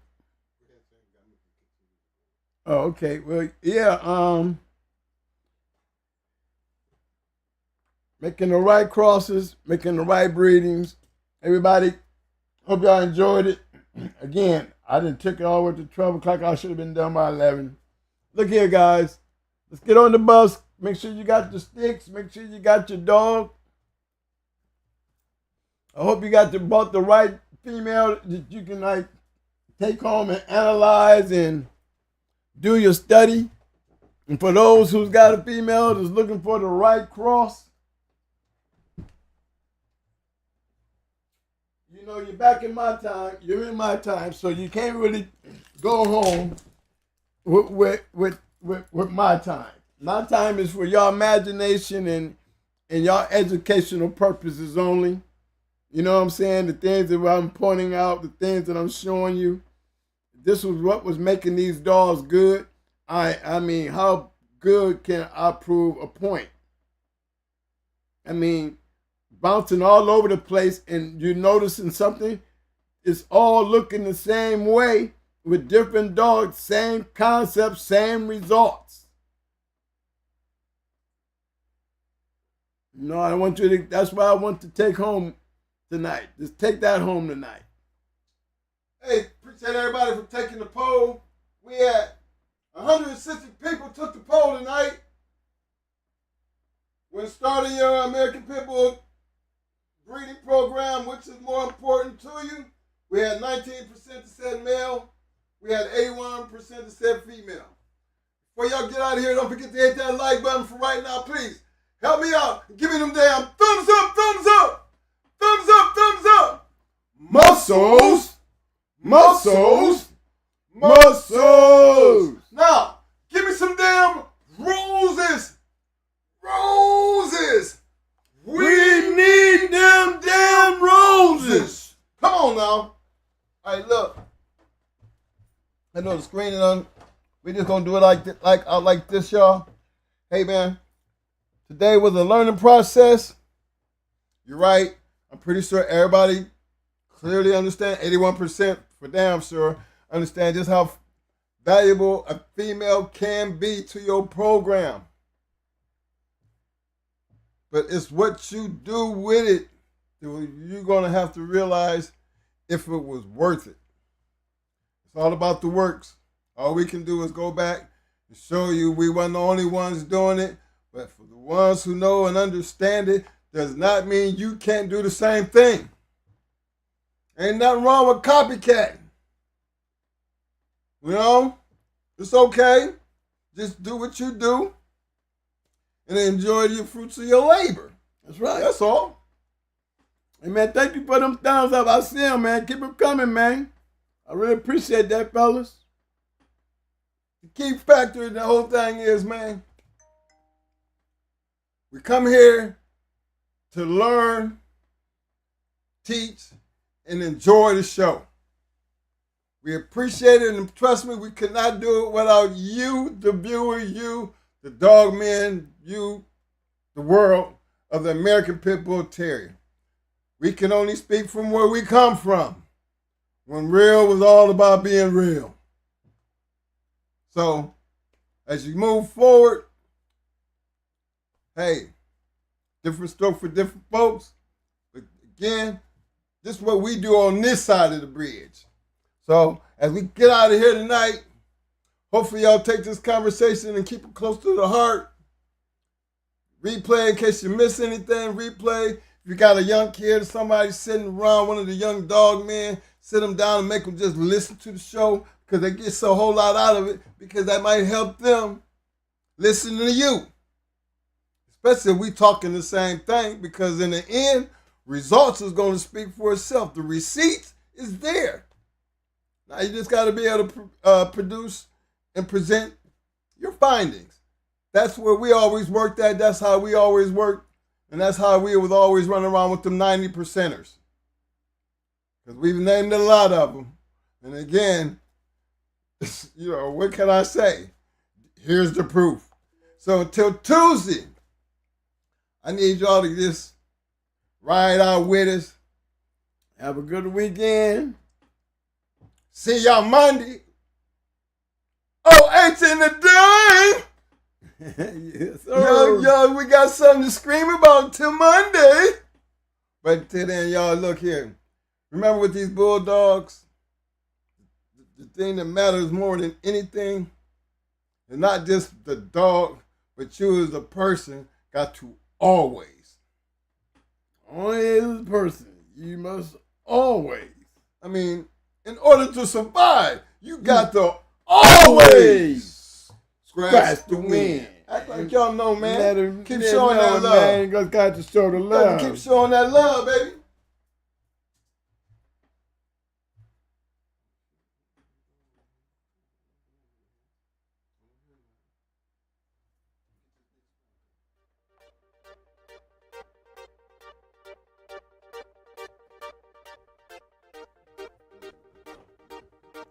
Yeah.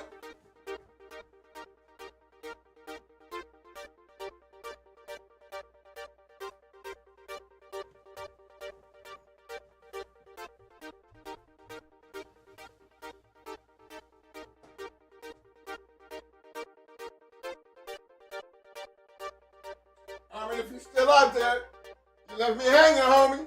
We're going to revisit that. We're going to have to revisit it. Yes, sir.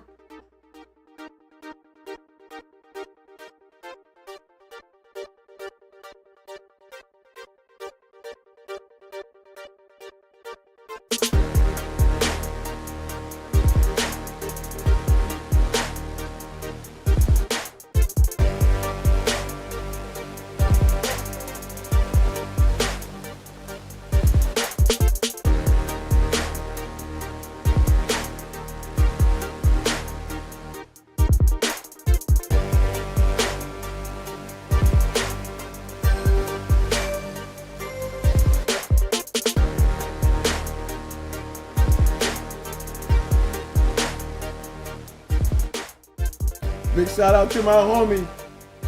You had to bring me up on some shit, man. I forgot about my man, Pac-Man. How can I forget Pac-Man? You know what I'm saying? You're right about that, fam. Yes, I remember the house. I remember Pac-Man. Out of all the people I be naming out of the D, man. You know, in the Michigan area, you know, you had to bring me back up on Pac-Man. You know what I'm saying? Thank you for that, man. I know you got some stories, bro. You are always welcome to come to the show, man, because you know about Pac-Man. Yes, sir. If you don't know about Pac-Man, you need to hear about it, man. And guess what, fam? You definitely welcome to share that with us, bro. Leave me hanging on that damn dog. Yeah, he was definitely a bulldog.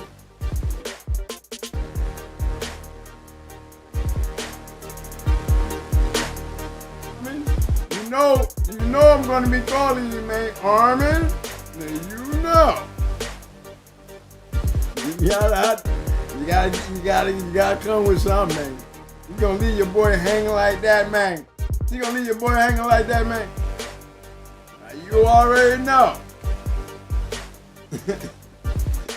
That's all I gotta say. You know. Come on, man.